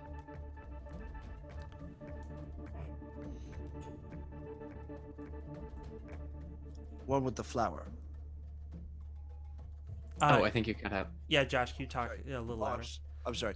Do you happen to have that pastry, the one with the flower? Mm-hmm. Do you mind Dixon just- bag. I definitely took that from the feast. Okay. Yeah. Does it look, Lex? Does it look like a lotus blossom? Oh, not exactly. No, especially now that there are Lotus all around you. No, it doesn't seem that way. Okay. It's an intricate flower design, but it doesn't seem like a Lotus specifically. Okay. Is there a Lotus nearby me? I mean, yes, they're all around you. I pick one up and I hold it forth. Do you still need the pastry? No, I think I'm good. the bird looks at you and it's just like, no, who of the three bears the Lotus? I need you to tell me. Ulf, did that heron speak? It did talk louder that time. And you Oh, so we heard it? Yeah, you probably heard it because it had to step back, so it was a little farther. Okay. It's I would asking be. which of us bears the Lotus? No, I think it's referring to the three gods of Gods, yeah. the three. There's the creator, the destroyer, and the maintainer. The bird is kind of nodding, being like, "Oh, this is aggravating. These people are stupid." Come on, stupid. Like, yeah. Right. Some of the other cranes have started to stalk closer now, Oh, what was the and they're making was this the sort play. of chittering sound. play? There was the Corville. Do you remember which of the gods held the flower?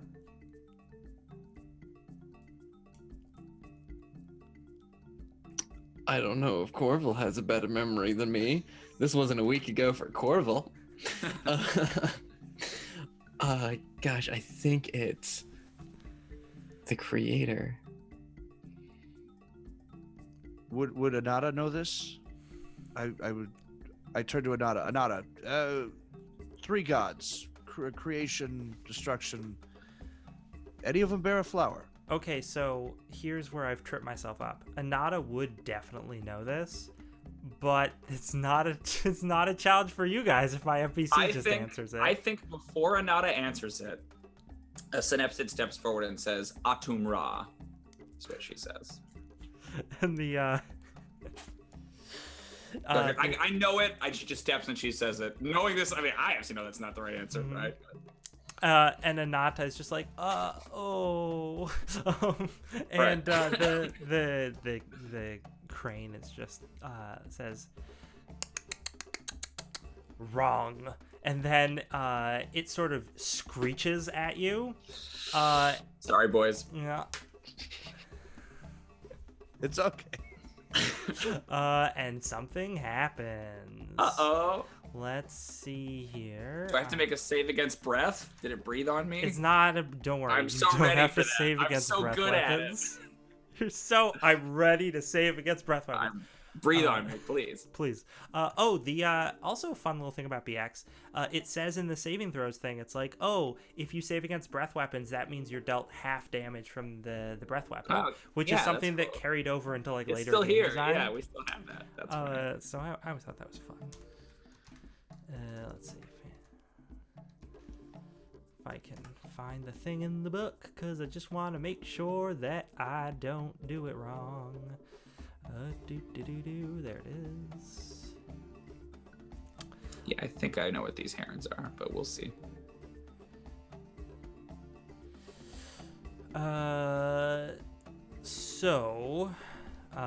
Suddenly great streaks of lightning blast across the sky down at you. Whoa, okay. Everyone give me a save versus spells. Sorry, everybody. They seem to have come out of nowhere. So is this a spell? Yes, it is. Okay, then I know what I'm gonna do. I know what you have to do, because that item doesn't give you a choice. I have to. Oh, Yeah. that's interesting. Okay. Yeah, the item This is just cool. does it automatically. Yeah. And Auto you have magically. to roll under, right? For a save, or is this roll over? A save is roll over. Save is roll over. Okay. I fail. Oh no, Corville, I'm sorry. Ulf fails as well. No, Ulf, no.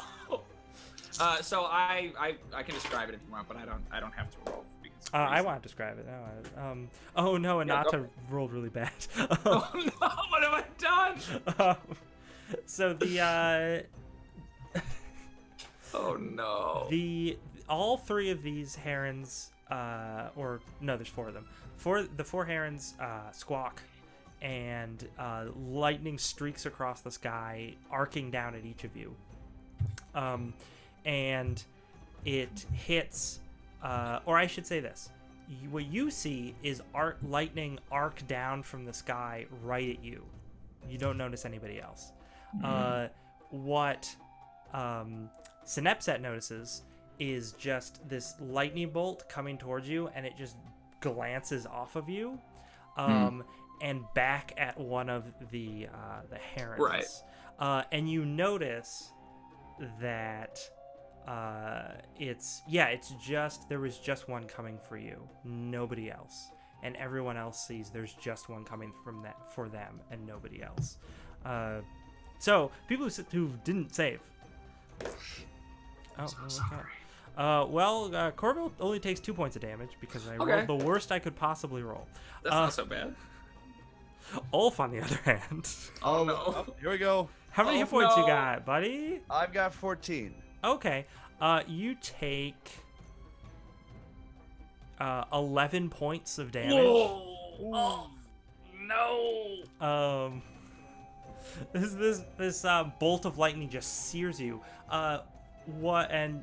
See, this is why you don't wear metal armor and then go stand in a lotus field. In a lake, yeah. Yeah. Right there. That's it. Oh. Oh yeah, so you didn't actually, Tim, you didn't even need to make a saving throw. I didn't roll one, no. Yeah, oh, okay, good, because you didn't need to. Do we see the cause of it? I don't want to just be like, I oh have yeah, plot armor. I guess technically, if you have your hands out or up at all, there's a ring on one of your hands that glows very brightly when this happens.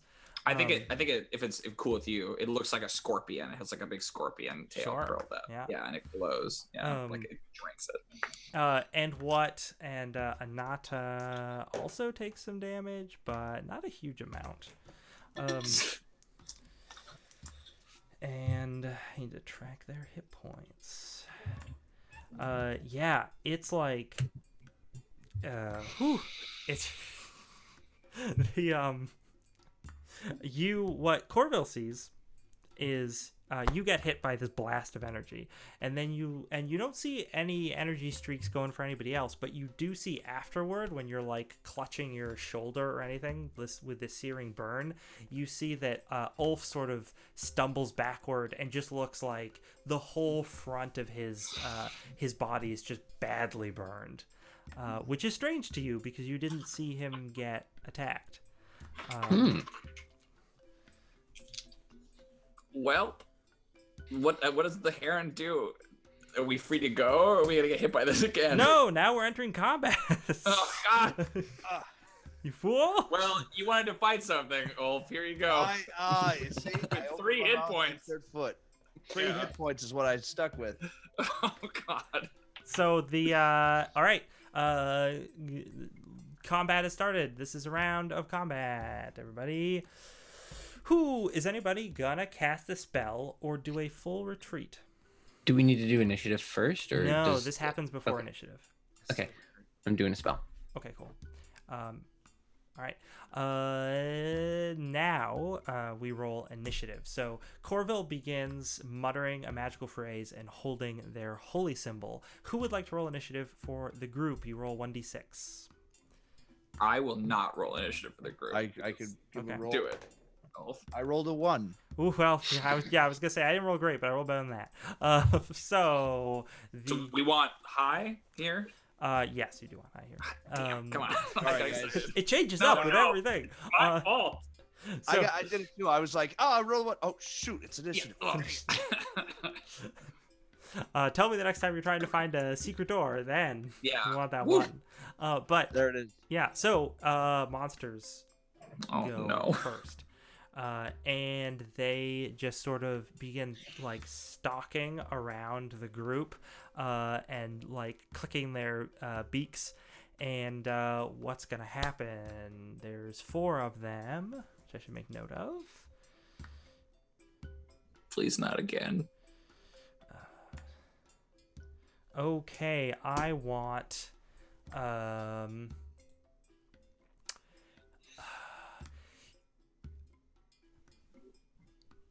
Tim, you're not going to make a save, partly because you don't have to, but no spells are being sent your way. A bird is just going to leap forward and try and peck at you, because it seems to realize, you just hear it squawking something about, like, this one has powerful magic. Kill it first. Gotcha, yeah. And the others are going to try and use spells. Let's see here. We need... I need a save versus spells from Ulf and from Taylor, and Anatu's gonna make one too. But what you're experiencing, Corville, is the reed boat that you're in suddenly just breaks underneath you. And you start falling down into the water, and you know that it's like, or at least you knew the water you were in earlier was like waist height, and you just start, it's like something is pulling you down into it, and you're quickly just being submerged, and it's difficult to breathe. No, this interrupts my spell too, doesn't it? If you fail your save, it will. Oh, well, So just don't fail your save. Just don't fail your save. Yeah, there you go. Nice. I did get it. I got 16 out of 15. Okay, Yep. cool. I got All right. So that means you basically see the reed boat start to snap underneath you, and you just start to sink down into the water really rapidly, and then you just sort of close your eyes and open them again, and shake your head a little bit, and you're just still sitting on the reed boat. Like none of that was real. Very good. So your spell was not interrupted. Nice.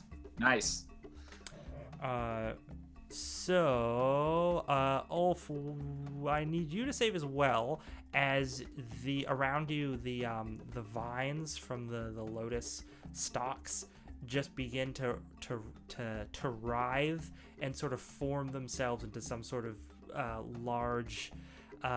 It's not a shambly mound, but it's like kind of the same idea as a shambly mound. Some sort of creature made of like plant matter that's rising up out of the muck.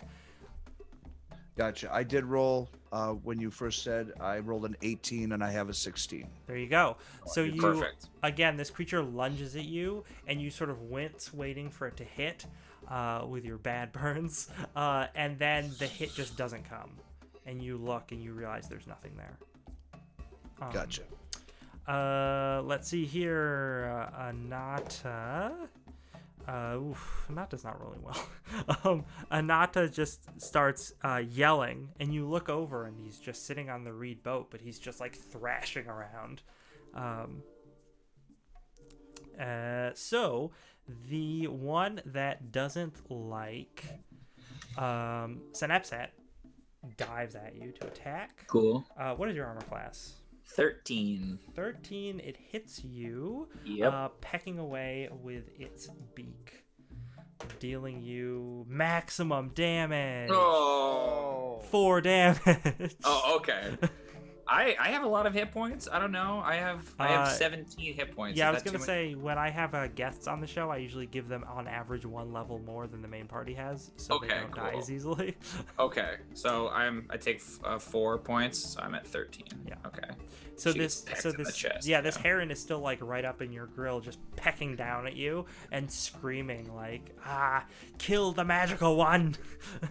Okay, cool. Yeah. I think she just shrieks and steps back like, but what do you mean? Like, I did it. I answered the thing. And she doesn't get that she got it wrong. Yeah. Okay. That's horrible. Okay. So up next, now that's it for them. So it's your guys' go. Let's see here. Movement happens first. If anyone would like to move anywhere, they do so now. Like I said, there is a heron that is basically in melee, is like right up with everybody else with the group, and then the rest are around the peripheral, so you'd have to move over to them. I'm going to move to the one closest to the one melee that's attacking Sepsis. Sure. Yeah. Okay, and then missile attacks would happen. Okay, so I have a question. Yep. Is there like an opportunity attack thing? If I use my bow in melee, does that hinder me or help them in any way? I can't remember if you just can't use bows in melee or if it doesn't hurt you at all. It's one or the other. It's one or the other. I think it's that you can't. Like, it just doesn't. You can't make an attack against a melee. So if I move away from the heron, will it get to peck me again? Is that still a thing? It actually doesn't. There are no opportunity attacks in this. There is a thing where if you say I choose to do a full retreat at the beginning of the round, then you have to then you open yourself up to attack. So you get like a penalty to AC and stuff. Okay. Like that. So I want to move away from the heron. I know I have one action per round, right? So I can't there's not like a bonus action or anything like that. No, nothing like that. Okay, so then I will move away, but I will not make a missile attack this round because I'm going to do something else. Okay.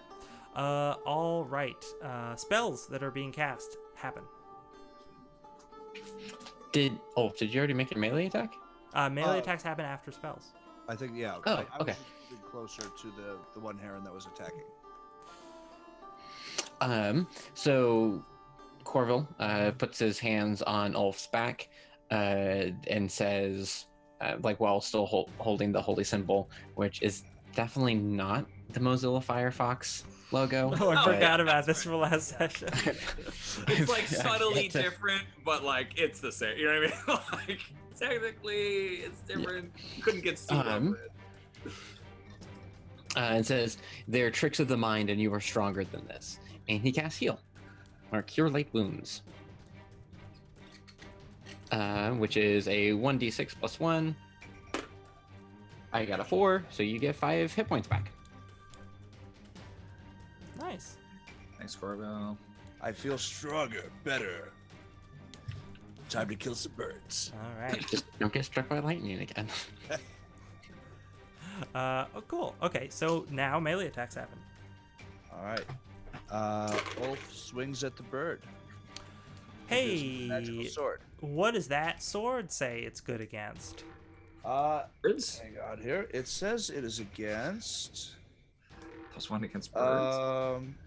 Yakashas? Yakshas.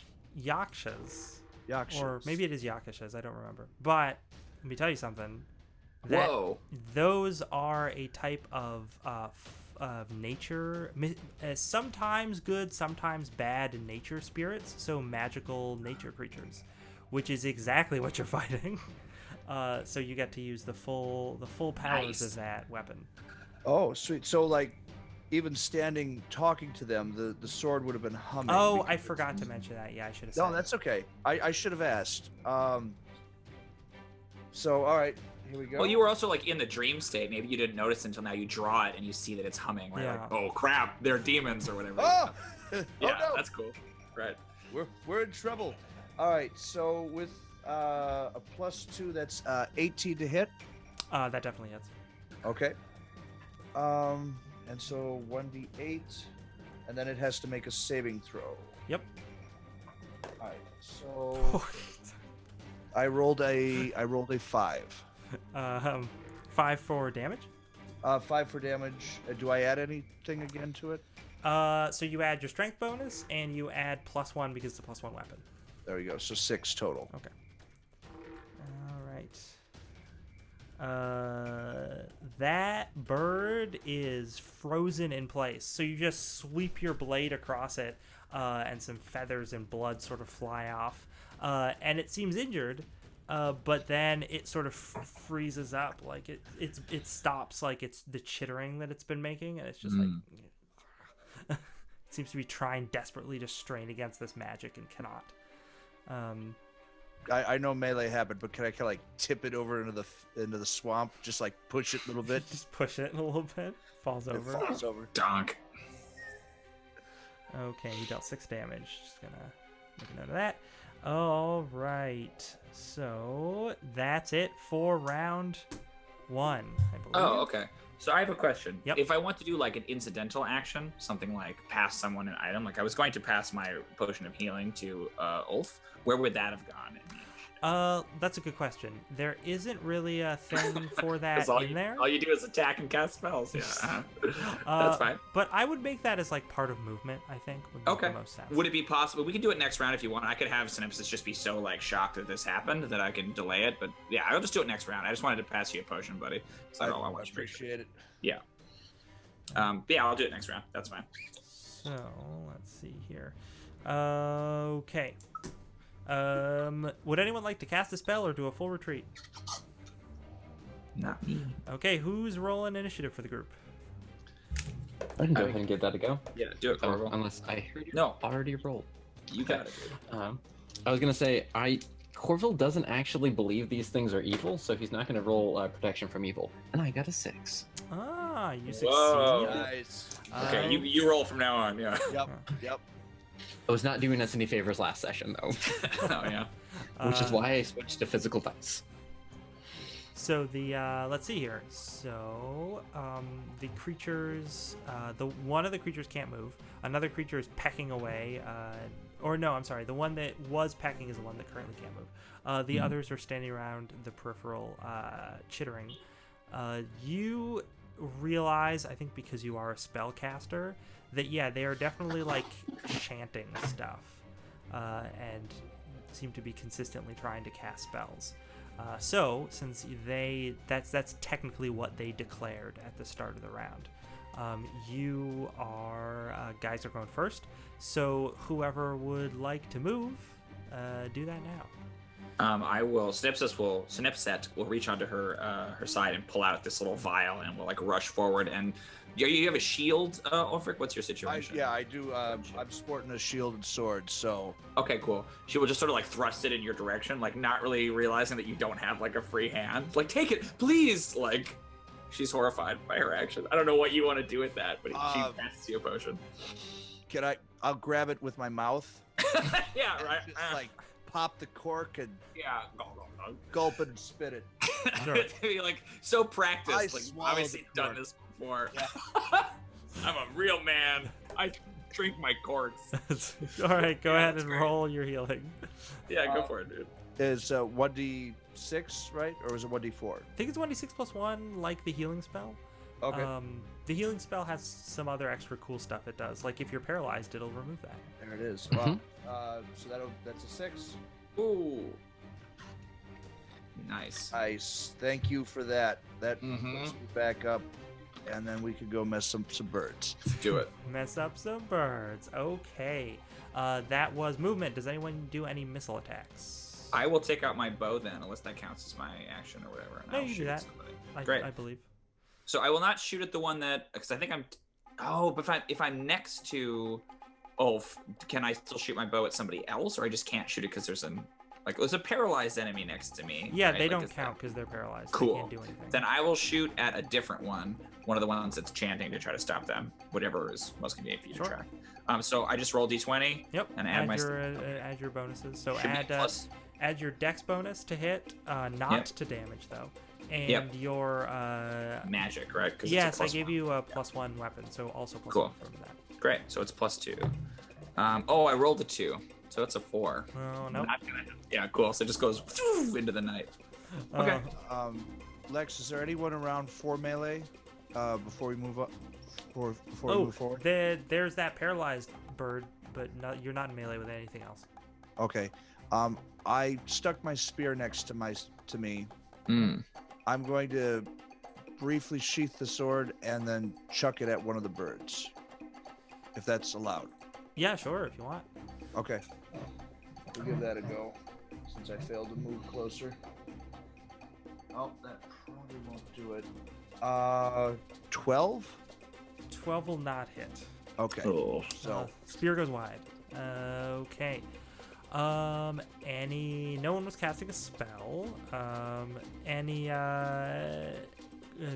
Corville, you're not in melee with anyone, right? I'm not engaged in melee in anyone. I don't think that I was touching Ulf, so I don't know if the paralyzed one counts as melee with me. Oh, I guess it would technically, but yeah. What would you like? I don't know. I also don't know if Cleric is just gonna take a cheap shot at paralyzed bird. Fair enough. Yeah. I mean, if you do Or- want to, Especially because you don't really think they're evil, right? You just think they're guardians. That makes sense. Yeah, they're like, oh, we failed the question. Yeah. They're doing their thing. This is just, yeah. I don't want to move off the boat. I don't know if there's a full defense or anything like that. Yeah. So so Corville's probably assessing the situation. Sure. Okay. All right. The creatures are going to roll a morale check because one of them is paralyzed, and they've realized that one of you basically can't be magicked, and another one has a weapon that seems explicitly designed to kill them. That's true. But they don't run away yet. Okay. And they just sort of squawk, and they keep encircling the boat, and I'm gonna need let's see how many of them still are doing stuff. 3, yes. Each, no, not each of the 3. Corville and Ulf. And probably, we should address what's going on with your bodyguard and the halfling in the boat, and some of the other people too. I don't know. Well, yeah, I don't know. It's up to you. Yeah, let's not deal with it right now. It's too many people. But they're, you two, and I think they're gonna keep laying into Anata. So, what cool things can they be doing this time? Let's see. The Ulf, they disappear. All of them? Yeah, he does. Yeah, make a save versus magic. And Corville, you see a creature start to form, like some sort of large lizard with all these fangs. Oh no, better idea. Better idea. A river dolphin, a large river dolphin, like flops up towards you, and it just opens its mouth. It's like scissor-like mouth. It's trying to bite at you. I met. So what? How does that work? That's a success if you get it or succeed it. So Perfect. For a second there, all of them sort of shimmer and start to fade out as if they're not there anymore, and then again you like shake your head and realize, no, it's more illusions, and now you can see them again. Okay. Trixie. I failed mine. Oh, okay. Yeah. Oh no! So I got a river dolphin coming after. The river dolphin! River dolphin! Anata was right, it's a bad omen. Oh god! Horrifying. Okay. It starts chomping at you. Take 3 points of damage. Oh no. How many hit points do you have, Corvin? I am down to 8. Okay. Okay.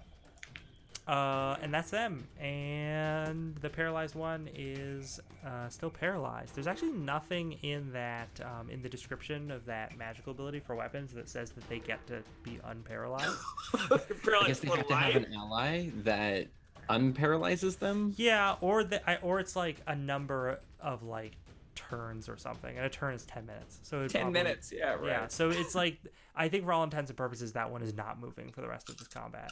Like an hour. But yeah. So let's see here. The brutal weapon. Yeah, it is now the start of another round. So if anyone would like to cast a spell or do a full retreat, say so now. All right. How's Anata doing? Oh, Anata is he bloodied? He's not hurt. He doesn't look hurt, but he doesn't look like he can move. Like he looks as if he's bound up by something, but he's not bound up by anything. Mm-hmm. Okay, so he doesn't have any like psychic lightning wounds or festering nothing like that. Dolphin bites. Okay. Then he doesn't get a heal. Okay. The worst kind of bites. Taylor, you want to roll initiative? Sure. Yeah, yes, we do want you to roll initiative. I got a 6 again. I like these. There you I'm go. using the I got these in a giveaway. They're the rainbow dice for pride. Ooh, Nice. yeah. Very nice. I Good. like those. Power of the rainbow. Okay, well, in that case, movement happens, and I guess free action type stuff. I run towards one of the birds. Sure. Closest one to me. Okay. Missile attacks. So, question about movement. There are reeds all around, right? Yeah, there's these lotus flowers that are just like. Okay. There's no like obvious cover. Like there's no, nothing like that. Similar question. There's no benefit to being in cover in combat in basic or BX. There actually is, I think. There's something in the rules about adding points to your armor class. So you could duck under the water or something, but you don't know how well they'd be able to I don't think see she's you. quite at that point yet, but I just wasn't sure. If there were a bunch of reeds around, I would maybe try to like, shoot from the reeds. But if there's no cover, that's fine. Then I'll just stay where I am and do a missile attack. Sure. I will aim for the one that Ulf is running towards. So like as you run, the arrow kind of goes past you. See if I can hit it. So it's stack damage. So I will shoot. Here we go. Ooh, that's better. 15. Yeah, that hits. Boom. Okay, so it's D6, right? D6 plus 1 because it's a magic sharp bow and I don't add dex to it, correct? Yeah, you don't add your dex mod to damage. Okay, cool. Just the +1 for the weapon. Awesome. So that is 5 damage. Okay. And it's this cool short bow that has like sort of the place where you put the arrow looks like a roaring lioness. It's just very fancy looking. Love it. It shoots. Yeah. Cool. Awesome. So an arrow zips past and hits this thing right in its flank, and the thing that it's chanting, it just like sputters on its words. Nice. And you have interrupted that spell. So you. Oh, sweet. Yeah. That's why you declare spells at the beginning of the round. Because they could be interrupted. That's interesting. So let's see here. Any melee attacks, or I'm sorry, any spells that would be cast would happen now. But Corville, you weren't going to do that. I thought you were, so I wasn't paying attention.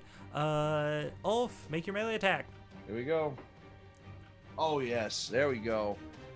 That is a 20 non-natural modded. Ooh, nice. Well, that definitely hits. So, here. Natural 20s in BX are not interesting. They just mean that you hit, no matter what the creature's armor class is. That's all. That's a bummer. So that would be 6 damage from the sword. Yeah, you cut this thing down. So Nice. basically an arrow goes into it and it sputters on what it's saying and it seems distracted by the pain in its side, and you just come running and just lop its head right off. There we go. Perfect. I think I spaced on the movement phase, but is there one that's like approachable? Are we like, do we need to jump into the water and wade after them in order to get into melee range? You do have to get into the water to get into melee range, but I'll point out that there's a gross pink dolphin right in front of you that's attacking you. Oh yeah, I'm gonna melee that guy. Who no one else sees, but Swinging.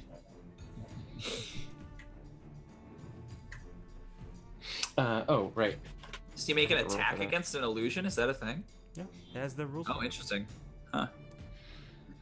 I think Corville is not quite ready to use the staff, so I'm still going with shield and mace. Sure. I got an 18. That definitely hits, and don't bother rolling damage. So you hit this thing, and it just evaporates, and you're like, oh, I guess that wasn't real. All you have to do is hit it, and that gets rid of it. Now that I think about it, yeah, that makes sense. This was not a real thing. River dolphins in a marsh? Ridiculous. Okay, so that's that. And now the creatures are going to go. So who are they going to target? Ulf for sure. And there's only 2.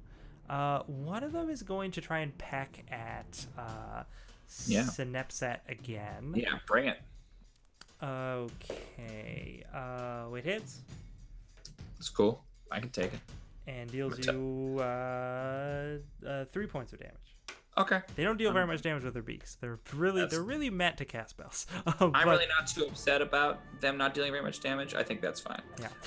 I'm at 10 out of 17. I'm okay. So this you're firing off this arrow, and you don't realize one of these creatures is circled around and stuck up behind you, and it caws and just sort of pecks. This is the clever girl moment, right, where it's right here. So the let's see, the other one is trying to cast a spell on Ulf, and it's just all of these plants just come alive around you and start wrapping around you to try and hold you down. Let's see what we got here. Oh, that might not be. I got a 10. I failed that save. Well, so you are effectively like pinned in place. You can't move. Gotcha. And everyone else just sees you sort of seize up and just strain against something, but there's nothing there. So let's see. That's the end of that round.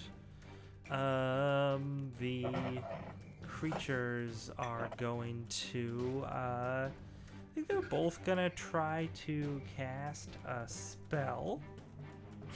I will also go for a spell. Okay. This is going to need to declare it. And let's see. Somebody roll initiative for me. You know who? 3. Okay. They also got a 3, which means we can either roll off or both go at the same time. Which Simultaneous. Okay, cool. Oh. Whoa.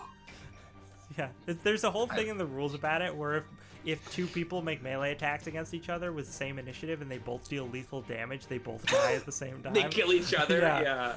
There should be a rule about that in D&D. I want that. It's still. good.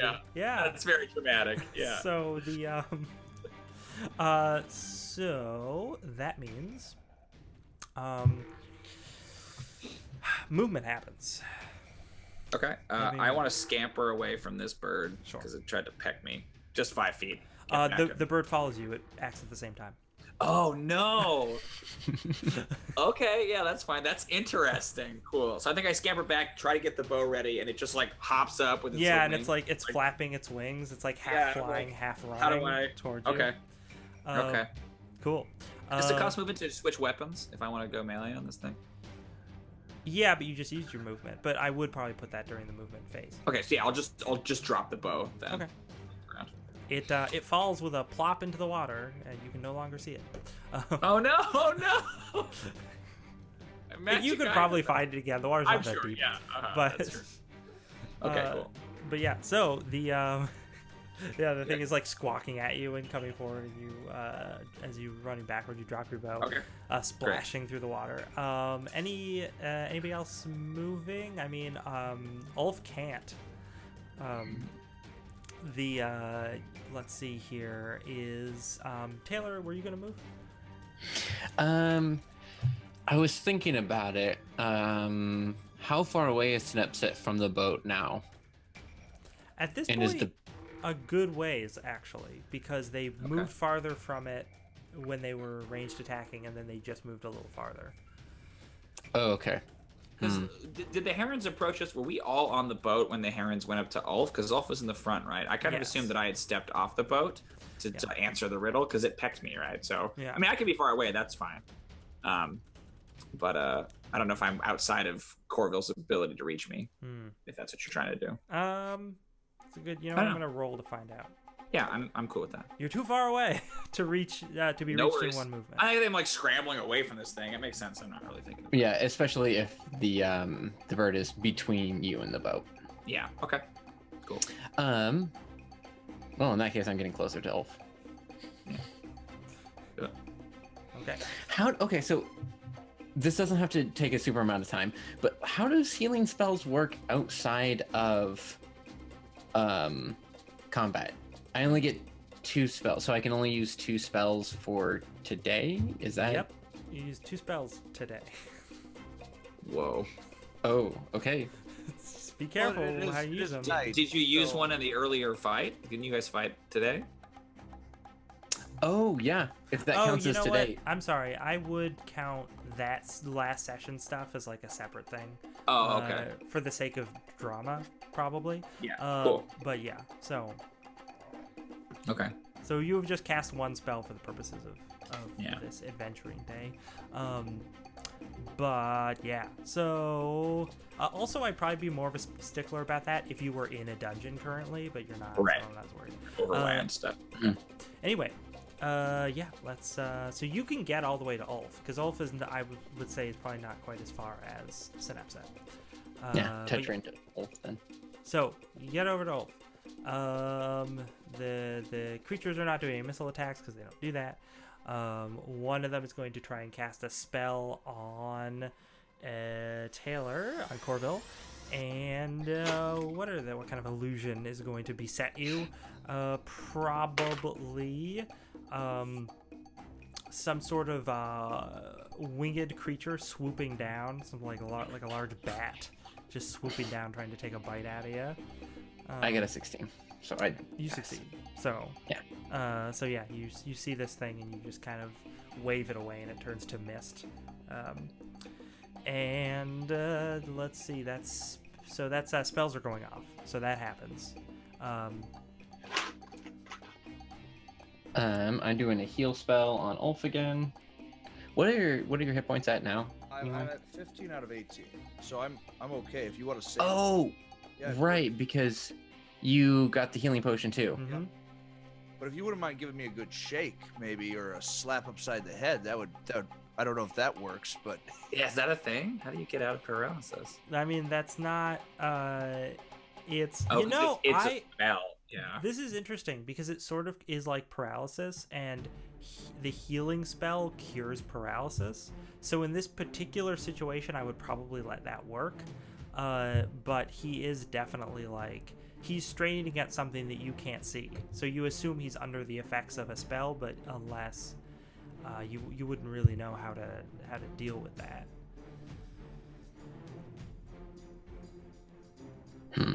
I'm still gonna use a healing spell. Sure. Makes sense.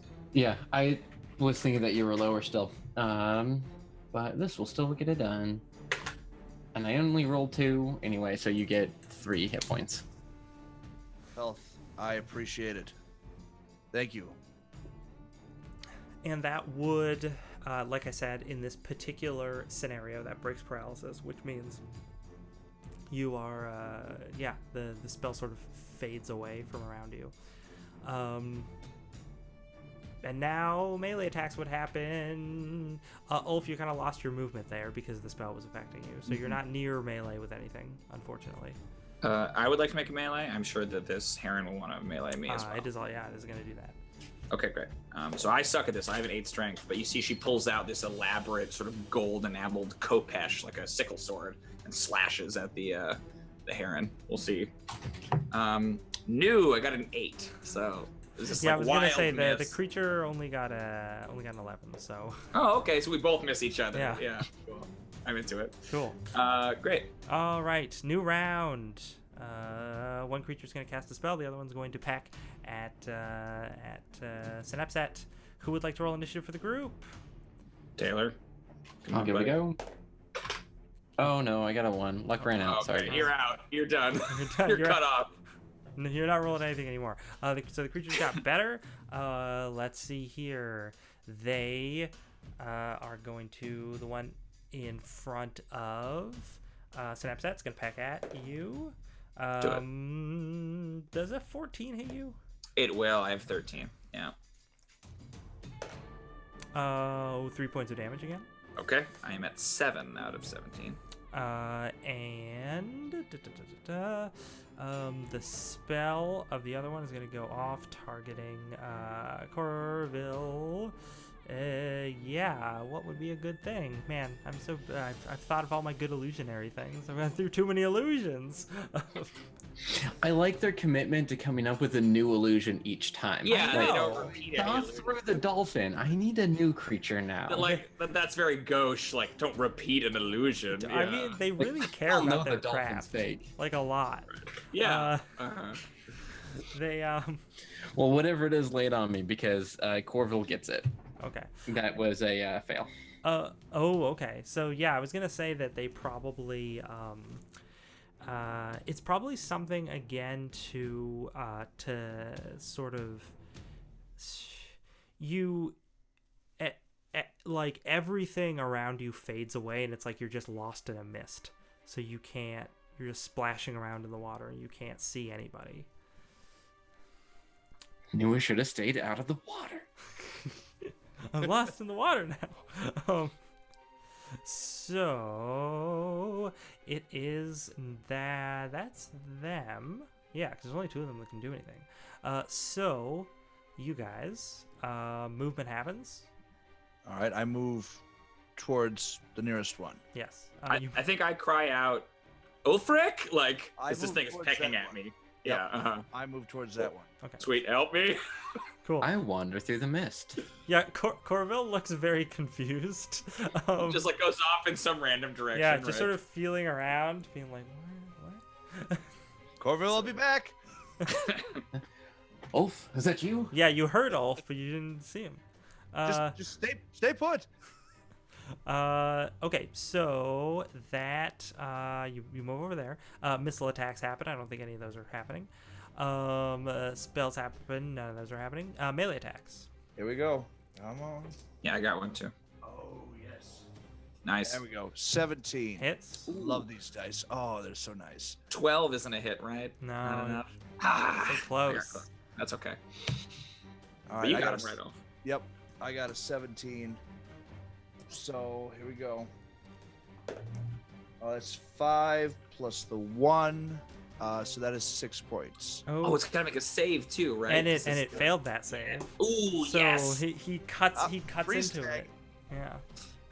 He cuts into it, and the creature just cries out in pain and then seizes up, unable to Awesome. move. Nice work, Josh. So cool. Let's see here. That's they didn't go second, they went first, which means that's the end of the round. New round. If anyone would like to cast a spell or do a full retreat or whatever, I just don't assume that's happening. Gonna roll for initiative. They got a number. Okay, I'm gonna try my hand. Go ahead. Boys. Yes, please Here we do. go.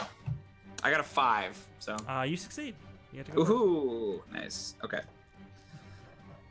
How many are left? Is there just one left? There's just one. Okay. Or Cool. I should say there's one that can move. Oh, 'cause there's a frozen There's one, 2 that too, can't yeah. move, and there's one that's dead. Oh, that's right. There's 2 now. Okay. Gotcha. You succeeded on initiative, so Oh, okay. So what do we? What happens next? movement, missile attacks. Okay, great. Sorry, I'm still getting the. I'm like so used to you telling me what to do. So if there's one left that's a threat, I think that she's worried about her bow. I think she dropped it, and now she's like, oh god. Now that this one is frozen, I think I don't know if this is a movement. It could be an action or whatever. I'm gonna like dunk into the water and start trying to grab it. How deep is this water? It's like waist to chest deep, Okay. depending on where you So are. it's- yeah. But it's nighttime right now, so So it's pretty much impossible to find. Do you think? well, you got to roll for it. Oh, okay. What do I roll? Oh, you're a thief, right? You might be better at this. I am a thief. I don't know. I don't see like a spot or anything on my skills, but I am a thief. Do any of what are your skills? feel Do like any of them seem like Find secret door is the closest because you're finding a secret Yeah, thing. I would agree with that. Like, I don't think I have that though. I have climb. I find traps. I don't know if it's fine. I just wrote traps. Maybe it's disarm traps. Noise, hide, sneak, locks, and pockets. Let me look. Oh, I was just looking at the default. It does say find or remove traps. So could I do find traps? Is that close? Go for it. Why not? I mean, otherwise I don't think I have another one. Let me roll. So I have 25%. That means I have to get below 25, Yes, right? that's rough. Okay. It's not a high number. Well, yeah, that's true. I'm just so bad with the coke bash. I haven't hit anything with it. I got 32. I got close. So I think I'll spend one round, and if I can't find it after one round, I'll fight next round. But I think she like is worried about it and goes digging. Yeah. But going underwater, coming back up, going back underwater, trying to find it, can't. Okay. I guess. Let's see here. I don't want to leave. Corville. Run towards that Yep. last one and give it a. Yeah, I'm gonna run towards the slice. last one and You got it. put an end to this, hopefully. So I move towards the bird. Yep. All right. Go ahead and make your melee attack. All right. Unless here we someone go. wants to make a missile attack, but I don't think. Yeah. Oh, there we go. Let's see. Plus the 1 is 17 again. Yeah, Nice. for sure. Get that bird. There we go. All right. 7, and that's a full 8. Okay. That one is hurt. It succeeds its saving throw, though. Oh, Okay. no. Let's see. And the creature just sort of squawks at you. Yeah, and is gonna take flight. It's like it's out of here. Doesn't want to. Makes sense. Doesn't want to deal with this. So it takes flight. It's off. It's gone into the night. Does that have any effect on Corville, or is he still in the maze of mist? Oh, Like- that was the one that cast that spell, which means its Yeah. concentration breaks as it leaves. and the Okay, mist cool. There we cools. go. Okay, so Corville realizes where he is now, like 10, 15 feet away from the boat. Like, oh, Looking in the wrong direction. Yeah. Turns back around. Okay. You guys are there at the right at the front of this shrine. Is this what you thought we would do with our last hour, Lex? Yeah, no, I Fight these really stupid like birds. combat goes a lot faster in BX, but it still doesn't go fast enough. Yeah. It was also kind of a complex fight with the illusions and stuff, right? Yeah, Like some no, of and the I action think economy. that added to it a bit. I mean, just as far Yeah. as, like, it's not just hack and slash. Here it's like you got to deflect magic and see what is real and what is not, and dolphins versus, reality. Right. I beat Dolphins that be dolphin. reality. Yeah. Okay, great. Let's see here. We're almost out of time. So what do I want to do? Yeah, is there some kind of cliffhanger? Like, can we get into the temple or something? Like, I know exactly what I want to We do. find your bow. great. You Yeah, find. can you please find my bow? Yeah, I was gonna say you find your bow. Great. Okay, Once cool. you, That's if good you enough for spend, me. if you spend it, if the party's cool with spending a few minutes, you can find it. Yeah. I think probably she makes the halfling go look for it. Sure. He was very upset He's got, like, upset a little- about He's this. got like a little reed. And He's got the reed. Yeah, and he's underneath. Yeah. I can't find it, Cap. Goes back under every time. Yeah, very silly. Just a dumb pirate pastiche. Yeah, that's him for sure. So a bunch of people are looking for this bow, and while that's happening, Corville, I'm gonna do something with you. You're standing off to the side a little bit, checking out the scenery, maybe looking at the temple, and you see this dark shape sort of crosses the night sky, and it looks for a second like one of the bird's illusions, like that big, like bat-like creature that came at you for a second. So you might think like, oh god, another one of these illusions. And then sort of landing, perching on the edge of the temple, looking down at you is this gigantic bat.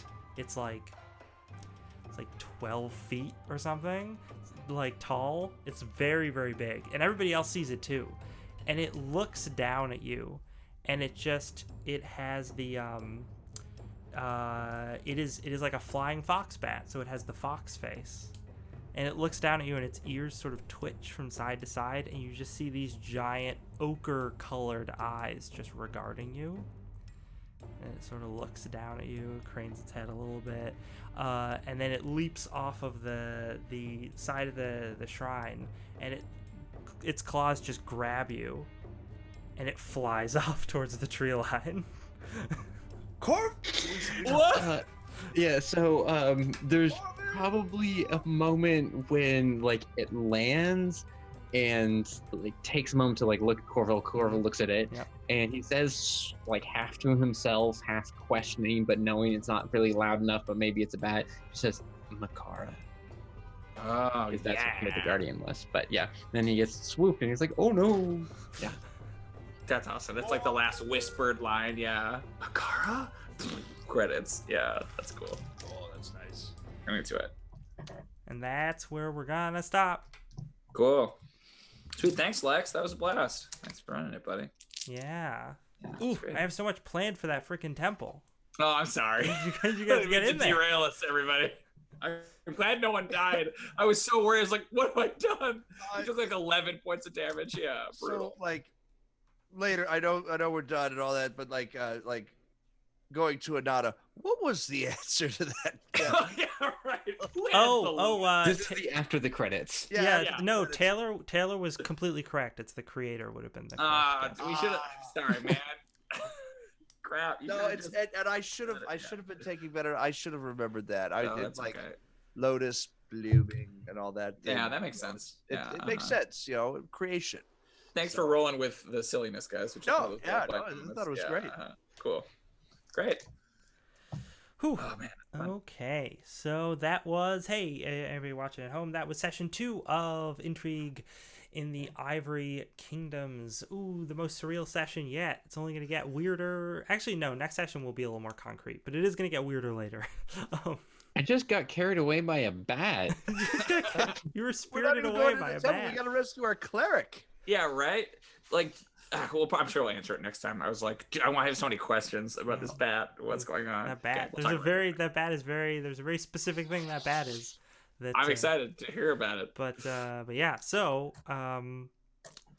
thanks for watching, and this has been, like I said, Intrigue in the Ivory Kingdoms on the Greyhawk channel. We will be returning next week with a slightly different lineup. Let's see. Taylor will not be with us. Oh.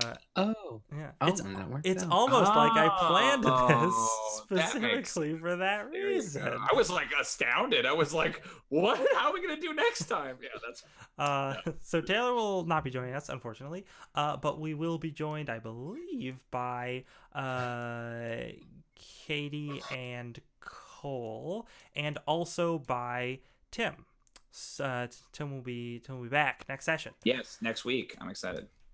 So I gotta figure out a way to introduce Katie and Cole's characters that isn't awkward and narratively weird, but we'll figure that out. Why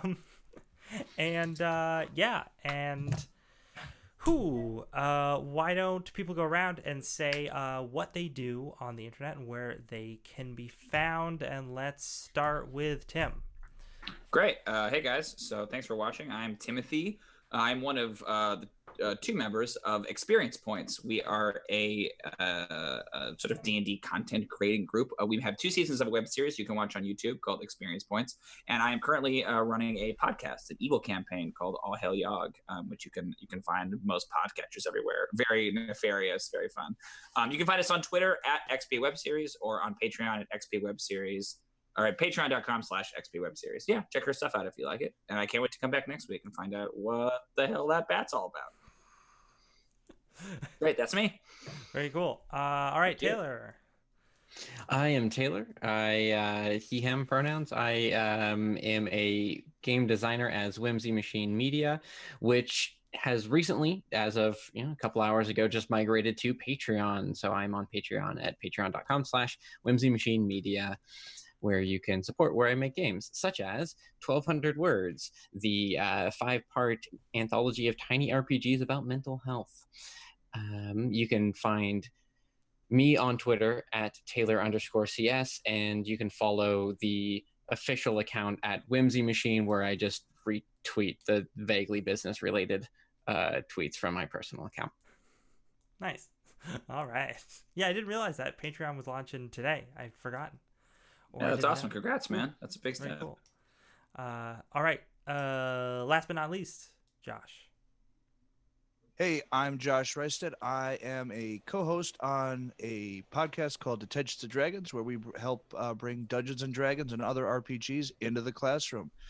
You could catch us on most podcatchers, iTunes specifically, as well as you could shoot us a message on Twitter at DetentionsPod, or you can send me a shout out at Professor Olaf on Twitter there. Cool. Nice. And I am Lex, and you can find me on Twitter at Dank Dungeons. I have all sorts of different projects that I work on. I have a fantasy comedy web series you can watch on YouTube. I do stuff for DM's Guild. I do DMing here, all sorts of things. There's a link dump on the pinned tweet of my Twitter, so just head on over there and check that out.